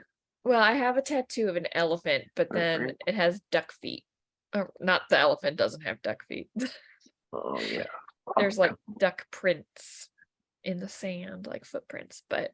And every time I'd come in the house, he'd go wah, wah, wah, wah, wah. Which was very silly. I was just trying to get this thing down. Oh yeah. So this is my Pappy Doc. A very young Pappy Doc. Yeah. In during World War II. What I remember about Pat was the red truck. Red truck. Red Chevy pickup truck. Single cab. And he would always have Mocha sitting up. Oh my god, Mocha. Sitting up on his shoulders, like in between the seat. I remember that, like, going to the farm after he quit working at the shop, going to the farm with Mimi to see him. I remember about Mimi and Pap, just like their yard was always so well maintained. Mm-hmm. Pap was always just out there working and putting around. It was like a little fairy. Like I always pretended that I was like in a garden, like with fairies and stuff, because it was so pretty. And they had the little bridge. They would like win awards regularly for their garden and their yard. Mimi would always win the home and garden show because she did floral arrangements. She was really good at it. And she was a really good painter too. Yeah, I forgot about that. She was it watercolor? Did she do watercolor? I think watercolor, but also maybe some like oil pastel type Oh of yeah, she stuff. liked the 'Cause oil pastels that yeah, had the texture. and Pap was really good at puzzles. I love puzzles. He's also made those big ornaments that they would stick in their front yard that they were so Yeah, well known for people every still single talk about him. Yeah, every single season, every single holiday, like Christmas, Valentine's Day would be a big heart. Halloween would be a giant flying witch. Christmas, a big sleigh or Christmas tree or something like that. And it would be this huge ornament that they would stick on their front window.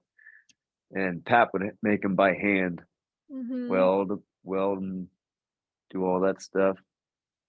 yeah, I remember talented. Mimi's Cadillac DeVille. It was always so clean Yeah, and had that post office bear Iggy. buckled up in the back seat. It's Iggy? not a bear. It's a person. Oh yeah, it was a person. He had a really big nose. Yeah, Yeah, Iggy. Iggy. Shit, Mhm. you remember better than I do. Mimi would always tell me to not wear a baseball hat because it would make me go bald, and that I should let my curls fly because the girls loved curls. Yeah, you were And her favorite for sure. whatever. And I recently started listening to her within the last It 5 years. only And get took, these, 31 years. yeah, you just had to die first, me, before I Oh could. boy. Oh God. You know, I have But dreams then, about her. Well, I don't really anymore. I am convinced that Theo is Mimi reincarnated. I know I sound crazy, but I am convinced that she is. And what part of the reason is that when I was pregnant with Theo, I would have dreams about Mimi that were so vivid. Like I could smell her. I could feel her hand on me. Like it was so vivid in the house. This one dream, oh man, I can still see it. It's like I was, the fancy dining room that we weren't really allowed to go in. yeah, that we never even ate in. Yeah, but they would, like, all the crystal was always set up there. I was walking from that room into the like screened in porch, but it was the old porch whenever it was really tiny, not the big porch. Yeah. And she was sitting on a bench, a very tiny bench, like where the sliding door was. And I went in and she like grabbed my hands and she said, with that, like her mouth didn't move, but she was just looking at me and she goes, "It's okay." And that was it. But I heard her say it and I could smell her and I could feel her. And she said, "No, it's going to be okay. It's going to be okay." And I would like just said, "How do you know?" And she was just like, "I know." And that was it. And then I had Theo, and I haven't had a single dream about her. I used to have them all the time, but I haven't had them since Really? since Theo was born. And there's just stuff that Theo does that reminds me of her. And it's like Theo's so advanced with like her language, and I'm just like, man, I think this is Louise. Because sometimes, you know how Mimi would always like, she was always cold. She'd be like, "Oh, it's cold in Always here." cold. Well, it was always freezing in my parents' house or in her parents' house. That's trtrue. That's true. But Thea will do that. She'll go, "Ugh, I'm cold." Oh man. I'm like, "Is that you, Louise?" Yeah, right. For real. That's funny. Because that's Yeah. so true. That's exactly what you would do. Oh, Burr, it's cold in here. It's cold in here. Burr. Memers, woozy wheezy. Yeah. R.I.P. I miss them. Yeah, I miss them too. I miss her a lot. Mom drives her car now, and she says that it still smells like her, and I haven't noticed. I haven't been in the car yet, but I imagine that would get like difficult So, to drive a car that smelled like your deceased mother-in-law. yeah, and it's not an old person smell. No, It's a white diamonds. white diamonds. Oh man, my nose is running right now. Like I'm fucking crying. Crying is healthy.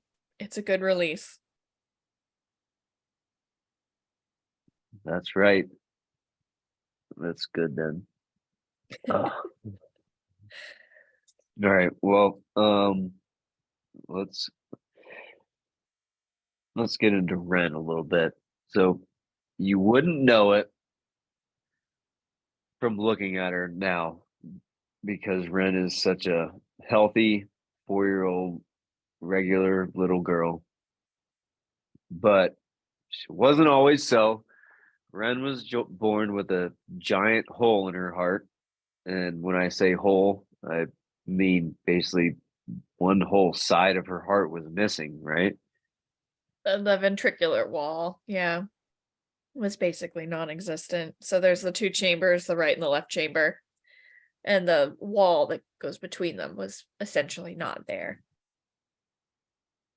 So kind of go into detail like from the beginning about like what all happened there.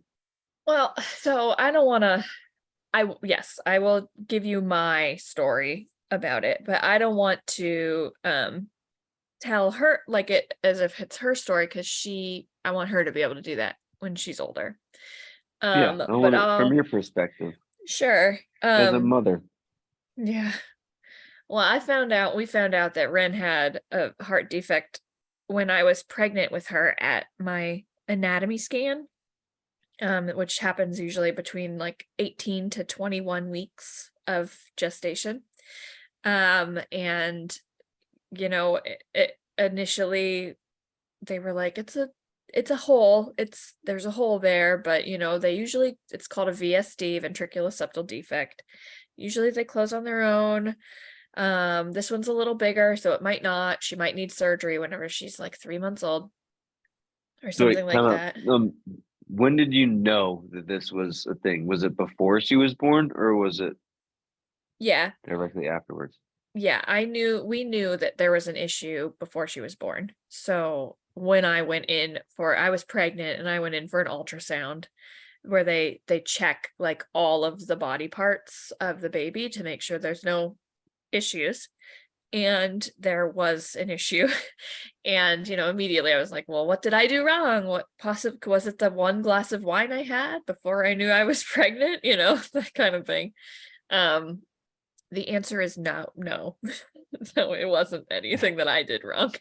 But try telling anybody there that at that point in time. So yes, we found out when I was still pregnant that there was an issue with her heart. And so I would go for like what's called a fetal echo, which is echocardiogram, where it's basically like a really deep ultrasound, and they can look at the baby's heart from inside of like really deep into the baby's heart in all 4 chambers while they're still in your belly, which is wild that that's even a possibility. Yeah, it is wild. But modern medicine.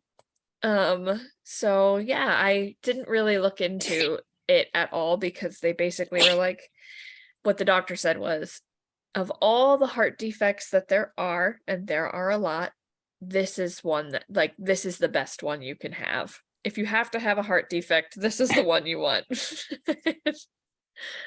So I didn't do any research about it. I just in a grocery store full of shit. This is the one that you want to pick. there you go. Pick your poison. This is the one. So yeah, we went through the rest of the pregnancy, I kind of like, we knew there was an issue. I had a lot of follow-up visits. And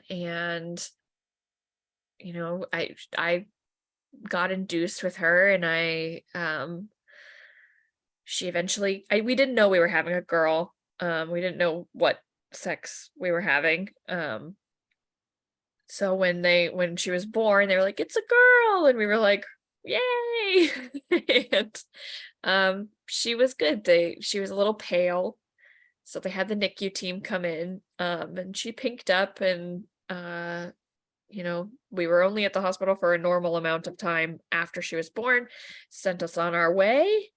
And then like 10 days later, 10 days later, she started struggling to breathe.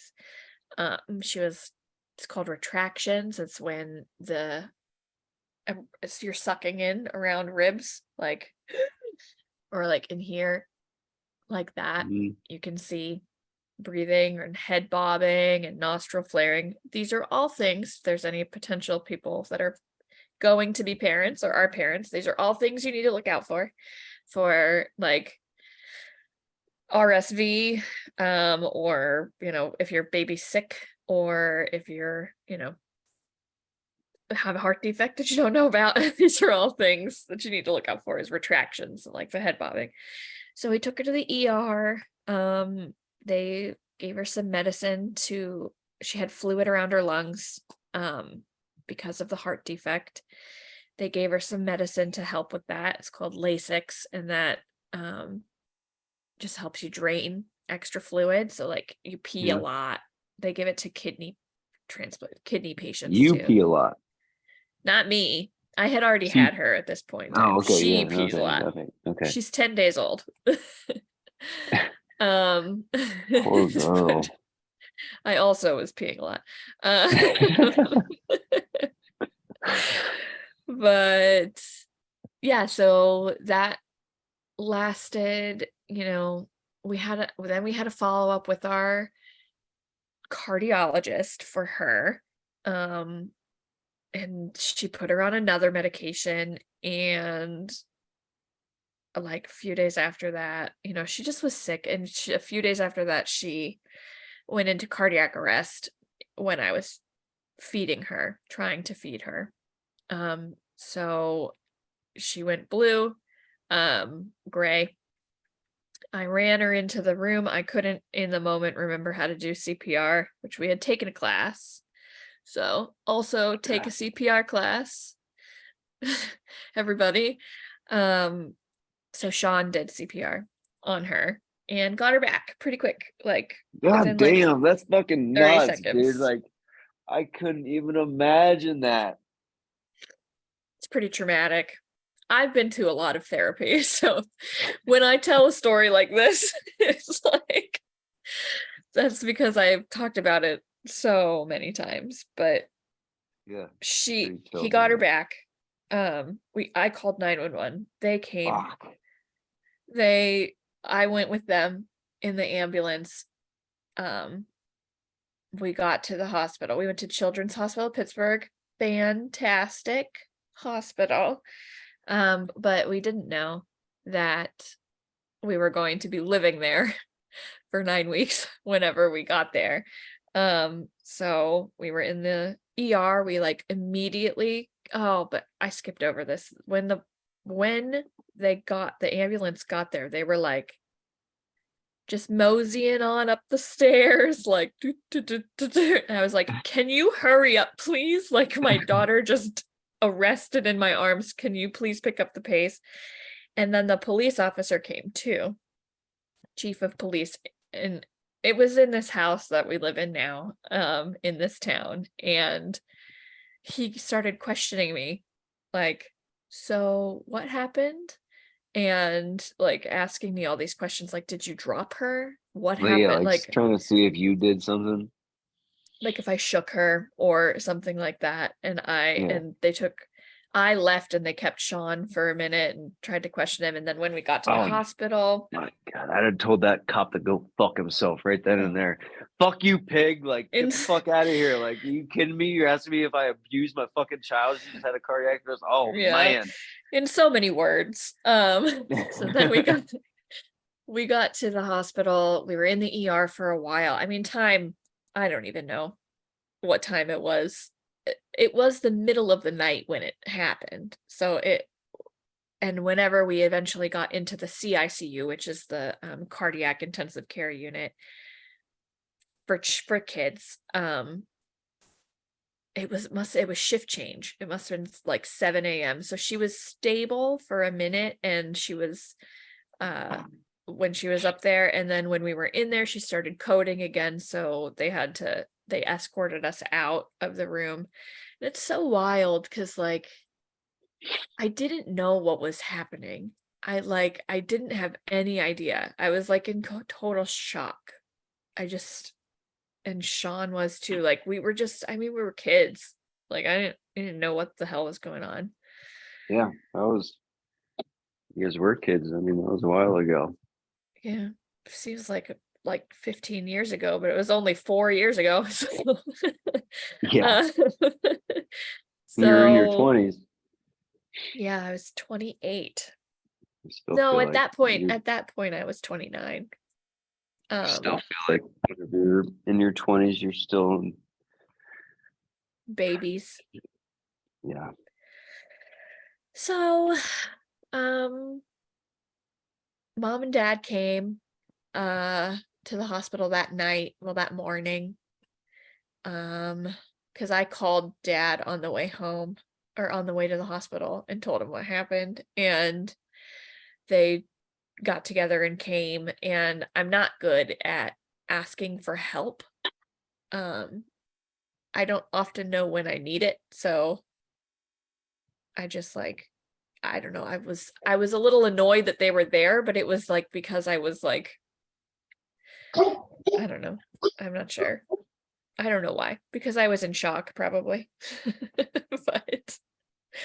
But where are we headed? Yeah, I didn't want to just leave, so I had to make a little run. Okay. I completely understand that when we don't know how to, when we need help or when we should ask for help. Yeah. Because we're all so strong. We feel like, or we are so strong, but then sometimes it doesn't matter how strong you are. Just sometimes we need that little bit of extra reassurance from a loved one or something like that. Yeah. Yeah. I'm still not good at it. Me neither. Fine. I suck We're at working helping on it. asking for help. That's why I fucking do everything by myself, because I suck at asking for help. We'll work on it. It's a goal. So anyway, little Miss Wren, she had her first surgery. That was a Sunday morning. She had surgery on that Monday, that following Monday, and it was to help the PA band or help the VSD. So it was called a PA band placement, pulmonary artery, and it just kind of helped blood flow from one chamber to the other so that it could get oxygenated and go to the rest of her body. That failed, so she had to do it again while she was there. So that was 2 surgeries. We were there for 9 weeks. She had a feeding tube. Eventually we got sent home while she was on a feeding tube, and to gain weight until we came back for her final surgery. And that was in August, and we got home in October. You came to visit us then in September. Yeah, I remember she was so small. She was real little. She's such a tiny little baby. Yeah, she was a tiny baby, real tiny. I'm gonna post a picture of us whenever I was laying next to her, and she was like this, literally like the size of my head. Yeah, she was like 8 pounds, not even, I don't think. We were like just trying to get her to gain weight, and she couldn't. But then she did. She like started gaining pretty rapidly, and it was after the Super Bowl, 2020 Super Bowl. So we were home from Who played in October. that game? Can you remember? Yeah, the 49ers and I think Kansas City, and Kansas City won. Because Sean was really upset Yeah, because because he's a he's a Niners fan. 49ers fan. Oh, So no. he was really upset that the Niners lost, and then the next day his daughter got admitted to the hospital for a second time. So it was a shitty start to 2020 from Sean Yeah. McCann. So yeah, it was the day after the Super Bowl. She wasn't acting right, so we took her to the ER. We spent a lot of time there, and by the time we got admitted, she was doing very poorly, and they had to intubate her, which, if you're not familiar, is the breathing tube down the throat, and a machine breathes for you. So she was intubated for like a week before they could take her off. They did a whole bunch of stuff to her meds, changed them up, and then she was doing good. She not good, she was still in the hospital. She got when I say she was doing good, she was not on a breathing tube for a while. Yeah. She got added to the transplant list, which is a whole thing. Like, you have to be willing to do a whole bunch of stuff in order to get your kid on the transplant list, and you wait for forever just for an organ, which is a total mind fuck. Yeah, but just waiting for, because you have you really have no idea when or if this organ is gonna be donated, right? Yeah, and And you're then it waiting has to be a on, perfect match. it has to be the right blood type and the right size, meaning it has to be from a kid. Yeah, So so you have you're to, basically waiting for a baby or that's toddler, the toddler to to die. die Yeah, so that you can have this heart. yeah, God it's a total damn, mind fuck. that's fucking crazy, dude. Yeah, they are working. I mean, science is incredible, and they are making, like, they did a successful heart transplant with a pig heart at one point, not in a kid, in an adult, a consenting adult. It did not last very long, but it worked for a while. So they're making strides, synthetic hearts and stuff, so that we don't have to wait for children to die in order for other children to live. So that's, science is great. But Science is pretty neat. they need more money. It's not as flashy as cancer. Heart disease and heart defects are not quite as flashy as cancer. God knows that everything sucks. Kids shouldn't get cancer. That shouldn't be a thing either. But there's a lot of funding for cancer, is all I'm saying. And there should be anyway. Just all that to say. She was doing well, and it was right before COVID started.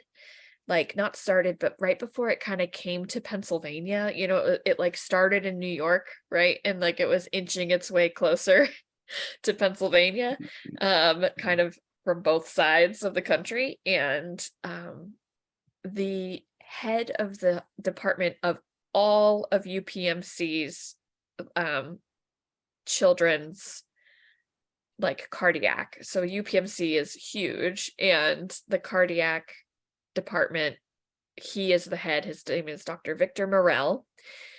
He came up with a plan to fix Wren's heart so that she could no longer have to be on the transplant list, and he performed the surgery on March 13th, which was a Friday. It was Friday the 13th, 2020.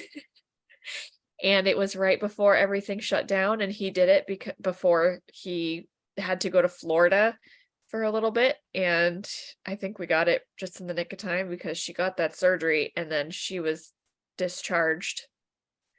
She got that surgery on the 13th. She was discharged on the 6th of April, and she's been doing well, knock on wood, ever since. We just go back once a year for Knock on cardiac wood. appointments. Yeah, Once a year or once a month, you said? once a year we go Once a back. year. Yep, And just for a she's checkup. and she's good. I mean, she looks like the most healthiest baby ever. Yeah, she's a spitfire. She's very She's- Thor. Yeah, she's always smiling. No, for No, you. for the camera, I guess. Yeah. She's great. But yeah, it was a journey. A journey, to say the least. Mhm. Did what kind of effect did that have on you and Sean's relationship during that time? 'Cause I'm sure that it had to have been tough. Like even if you guys weren't arguing or anything like that, just like the stress and the unknowingness of what's going to happen next, like that had to Yeah, affect you guys' relationship. it did. More so afterwards. When you're in it, it's kind of like survive, survive, survive, you know. You don't really have time to think about anything other than survival and keeping her alive. And you know, we had a kind of a mutual enemy in this amorphous thing that we couldn't control, so we kind of put all of our emotions into like hating this circumstance, getting annoyed with our parents because they wanted updates all the time, you know, like stuff like that. So, and then when we got home, finally, it was I had to leave my job because it was COVID and she couldn't be in the care of anybody, and she couldn't go to daycare because she was super immunocompromised. So I had left my job right before COVID because I didn't know how long we were going to be waiting for a heart for her. And I couldn't imagine leaving her alone in the hospital, because that's what a lot of people have to do, is leave their kids in the hospital alone when they go back to work. So we were very fortunate that I didn't have to do that. But yeah, it was it was a big strain on our relationship. I mean, we hadn't even been married a year. Well, when I got pregnant, we had been married a year and a half at that point. So it was a lot. We did a little bit of therapy, couples therapy together. A very little bit. We worked on communication a lot. There was some resentment from both of us just about everything, and we worked through it. But every day, you know, all of life, you have to work through stuff. So life doesn't just stop, you know. Right. Shit continues to happen. So Every day. yeah. But you guys- Communication. Communication is key. Mm-hmm. That's what I always say. Communication is key. Yeah. But I mean, seems like you guys worked through it and you guys are happy now, right? We weren't, I mean, apart from the shit of it all, we weren't unhappy. Like we've always been happily married, you know. Yeah, that's we good. actually had like a really inappropriate giggle fest, like whenever we first got to the hospital, probably because of like shock and adrenaline. But we found this subreddit that was like, it's called Fuck My Shit Up, and it's just really terrible haircuts. And so like we would occasionally, while we were still in the hospital, like pull that subreddit out and just like die laughing at all of these terrible haircuts. And that's probably one of like, of that time, one of the best memories, just because it's like, Yeah, you gotta have that thing that just like makes you laugh. What else are you gonna do, right? I mean, so yeah, we got through it. I mean, life has been challenging to say the least for the last few years, but if we can make it through that plus a fucking global pandemic where we're locked in the house with each other for about 3 years, you guys are good. I think we're fine. Yeah, you guys are solid. Yeah. It's a solid couple right there. Hell yeah. No one else will have us, so. Well, I really appreciate Sean for being the great dad and husband that he is to my nieces and sister. Yeah, So, he is great. Next time you see him, I don't know when that'll be. I don't know. Just tell him I'd say thank you. I will. He's pretty great. He said, I don't have any desire to be on camera. I said, okay, that's fine. That's what other Sean said whenever I interviewed Alyssa. He says, no, I don't want to be on camera. Those Seans, they're just Those all Seans, so shy. So Sean shy. Shy Seans. Oh man. Well, and there were no complications with Theo then. No, Theo's got a shit ton of food allergies, but she doesn't have any heart conditions, so 6 in one, half a dozen in the other. We'll take allergies over half a heart any day. Well, Wren had a whole heart. There are kids that just legit only have half a heart. Wren had a whole heart. Okay, I guess I was confused about that. Not a half heart. It was the middle, like there's a heart here and there's the wall here. That was what was missing. Right. Okay. Back to Theo's food allergies, though. I'm not sure about that statement.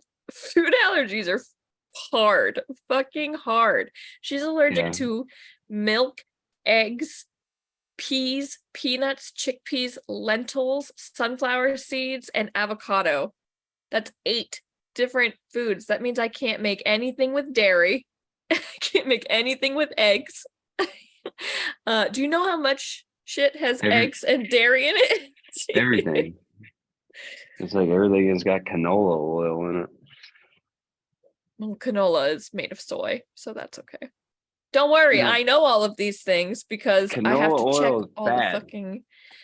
Okay, but so is butter for my kid. I can't give her butter, so I have to use a seed oil. That's okay. I kind of refuse to buy butter anyway. I'm like, butter's bad for you. Fat, blah blah blah. I'm like health conscious, but in a stupid way because I really don't study enough about it till I really know. Like I go through phases. I'll be like, I'm gonna be vegan for this month, or I'm not gonna eat any meat, and then we do that or for dairy. a bit, and then I mean, no, I'd never cut out dairy. Fuck well, that's that. Vegetarian. Vegan is if you don't eat any animal products, so you can't eat like eggs or dairy. Plant based. Okay. Yeah, I will never cut out milk and I will never cut out cheese. Those 2 foods are ingrained in me. Yeah. So do you think that you're a doula now? Do you think that a doula, sorry. Mm-hmm. A doula oblongata. Do you think that like you chose to create your own business being a doula? Do you think that had to do with because of what happened with Wren? Like you want to be there for mothers and their children in case anything like that happens, or if it's just a regular pregnancy, like did you like get some sort of empathy towards pregnant women, I guess, or pregnant people? Yeah. Yes, definitely. My experience as a postpartum parent in that situation was 100% influential on my decision to become a doula.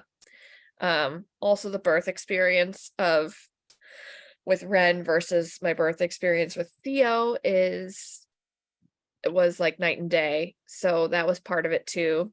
But I think that a lot of it all stems from empathy and kind of helping people make decisions that benefit them the best, not like just that benefit, Just not the basing baby. decisions, right, or not to make basing Because decisions on like fear or the status quo, if that makes sense.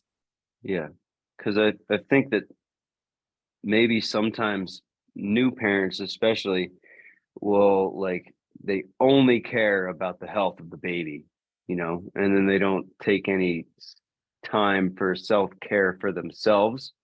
Yeah. And then in turn, there's a ripple effect that can, essentially affect the baby because you're not taking care of yourself, because you're so worried about making sure that baby's healthy and making sure that baby's fed. It's cold whenever it's hot, it gets cooled off. Whenever it's cold, it gets warm. All Yeah. that kind of stuff. And then they forget about the self-care of themselves. Is that part of the doula realm as well? Yeah. So I do birth and postpartum work. And the postpartum is really where the focus on the new parents becomes, you know, the forefront of the focus. Because it is really easy to get sucked into just like a spiral of not taking care of yourself and not being able to find the time to do it. Um, I'll do like overnight shifts for parents so that they can get some sleep, or daylight shifts where they can like shower and eat warm food and things like that. Regular adult things, Be a eating and human. bathing. Yeah, be a human for a little bit. And I offer like postpartum planning sessions for all of my birth clients if they're not going to hire me to do postpartum work for them.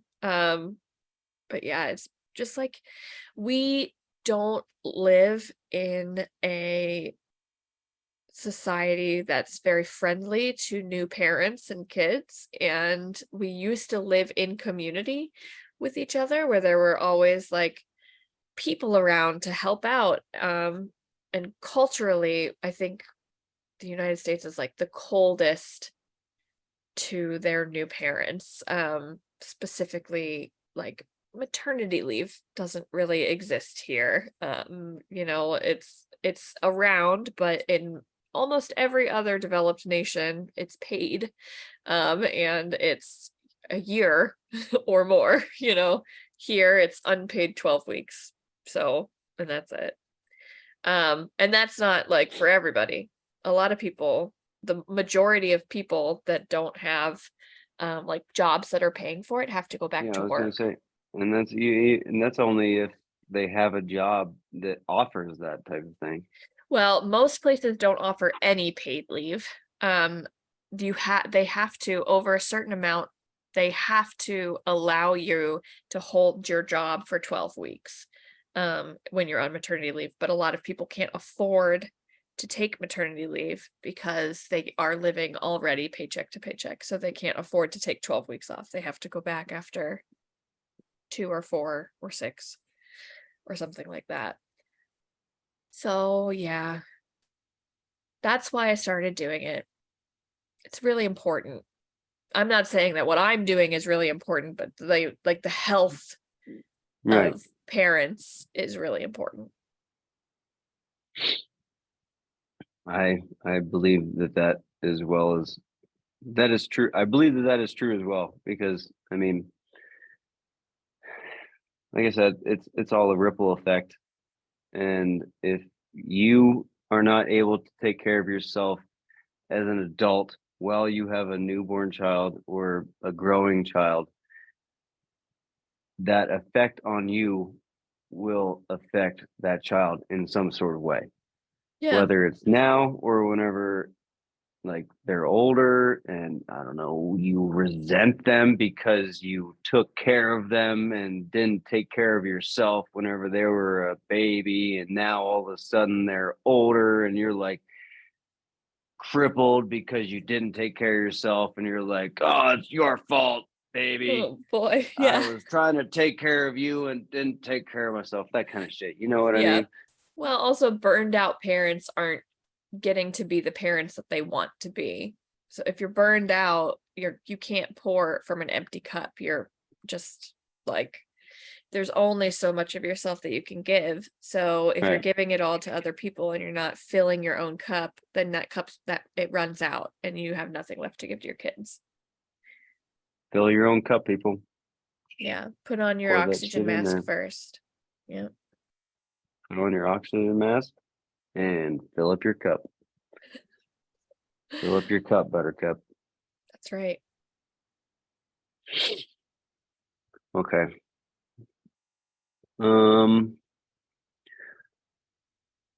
I feel like I could talk to you for another 2.5 hours because that's how long we've been talking, about 2.5 hours now.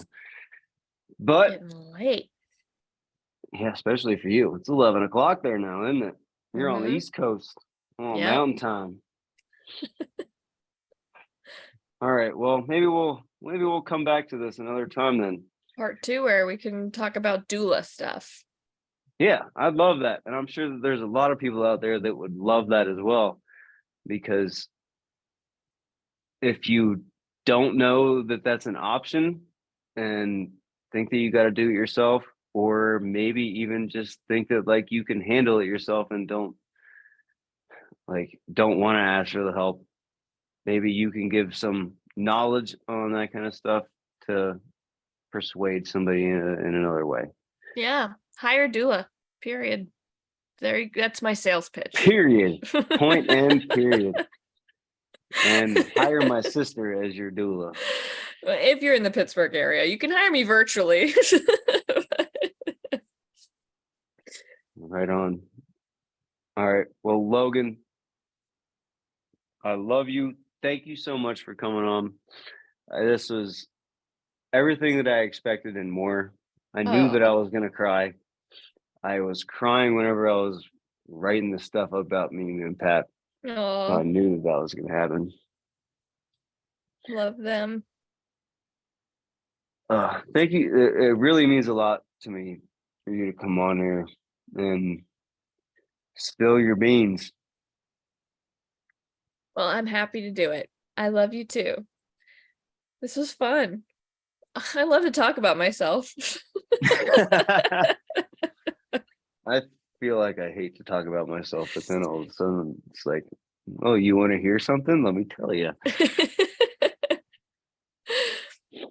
I'm just kidding. It's hard to talk about yourself. It is hard, but then you get used to it. Yeah. All right, Underdogs. That's the end of this episode. Thank you all for joining in. And again, thank you, Logan. We're going to leave her socials for her doula in the show notes. Doula. I want to say doula. The doula at Instagram.com or something like that. Something like that. Yeah, we'll leave it in the show notes. And yeah, thanks guys for coming, and we'll see y'all again soon. Say bye, Logan. Bye. All right. That's a cut. Woo. Boy, I haven't talked that much in a long time. I know, right? I gotta learn how to. I'm sorry, I'm gonna take a piss right now. You won't have to hear it. But I gotta learn how to learn how to drink beer and not have to take a piss every hour. You could put a catheter in for the time Just being. get a piss bottle. That's a thing. There you go. I use a piss bottle at work in the work truck. You can hear it though. Like I Oh, can I know. hear you peeing. I know. We're gonna cut that out this time. Yeah, that would be won't good. it won't be in this episode, but I had to carry the tripod in here. I just got a new tripod. Yeah. Yeah, it's got this light that apparently doesn't work very well because it kept shutting off. And then it's got a microphone hookup. Hmm. Oh, here's Jenny. Hi. Here. It was Oh. great. What? Hang on 1 second. I gotta put this away so that she.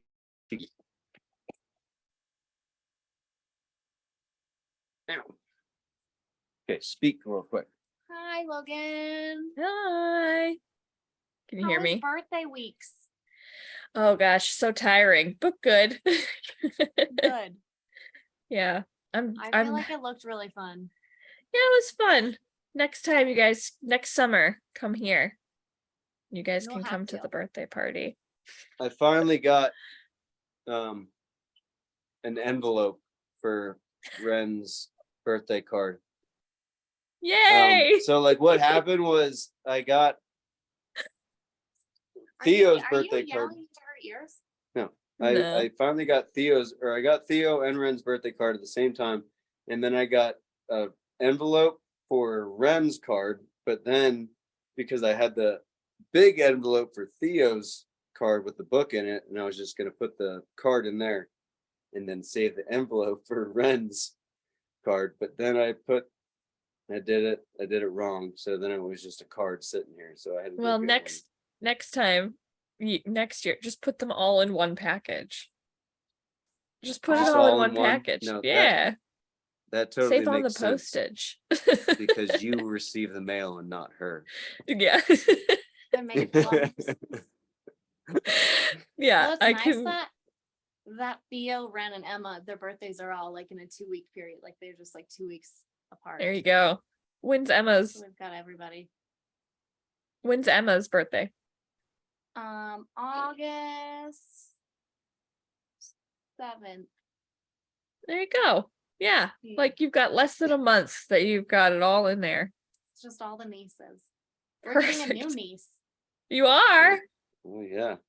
Annie's pregnant again. Yay! That's Yay. exciting. Are we we're excited or are we not excited? Oh, I'm excited. It's hard right now to think that I could adore anything as much as I adore Emma, Yeah, I get that. but I'm sure I will. You will. You will. I'm It's sure I like will. you don't like have to share the love, it just multiplies. It just comes, you just get more. of it. Yeah. Oh, I like that. You don't have to share the love, it just multiplies. I Yeah, like it just that. grows. That's good, yeah. Because they started, Emma plays the harmonica now, and she's maybe a prodigy. So Oh my gosh. That's really cute. I'd love to see a video of it. we'll send it to you. Yeah, we'll send it to you. It is actually better than most adults play the harmonica. I don't doubt that. Kids just Prodigy. pick up stuff. They just know. Yeah. I What have want you to guys been hear up it. to this summer? Oh, I'm working. Not really too much. We're going to Deep Creek, Maryland tomorrow not tomorrow, Friday with mom and dad, Devin. They told us about that when your mom gave us her whole summer plans. Oh my God, she's so many summer plans. My mom, it was like She's just so busy. She's a busy woman. She's a she retired and now yeah, she's just she's flitting off to wherever she wants. She is just travel. She's got a little travel bug in her, and she's going everywhere. Yeah. I just feel like you're on a podcast right now. Yeah, I don't like it. Take me out. I gotta go. I have to pee. In my face. All right, we gotta let her get to bed anyway. It's 11 p.m. Oh my Yeah. gosh, it's not nice. Don't keep your sister up that late. Don't worry, Yeah, my say kids will bye. be up in a minute. Bye. Give love to the girls. Oh, we will. Okay. All right. All right, sis. Thanks a lot for doing this. Sure. You're welcome. It was fun. It was fun. I'll do part 2 whenever you want me to. All right. We're going to need to. All right. Well, I love you. All right. I love you too. Tell everybody I said hi. Okay. Okay. Bye. Bye.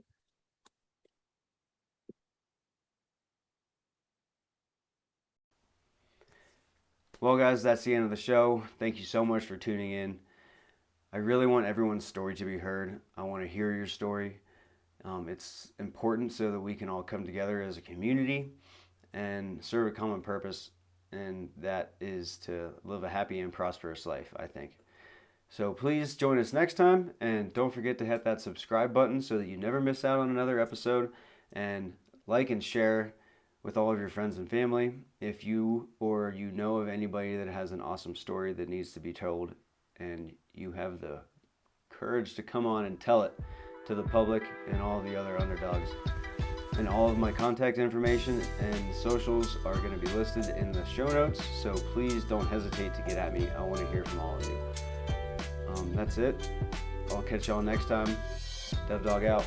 Much love.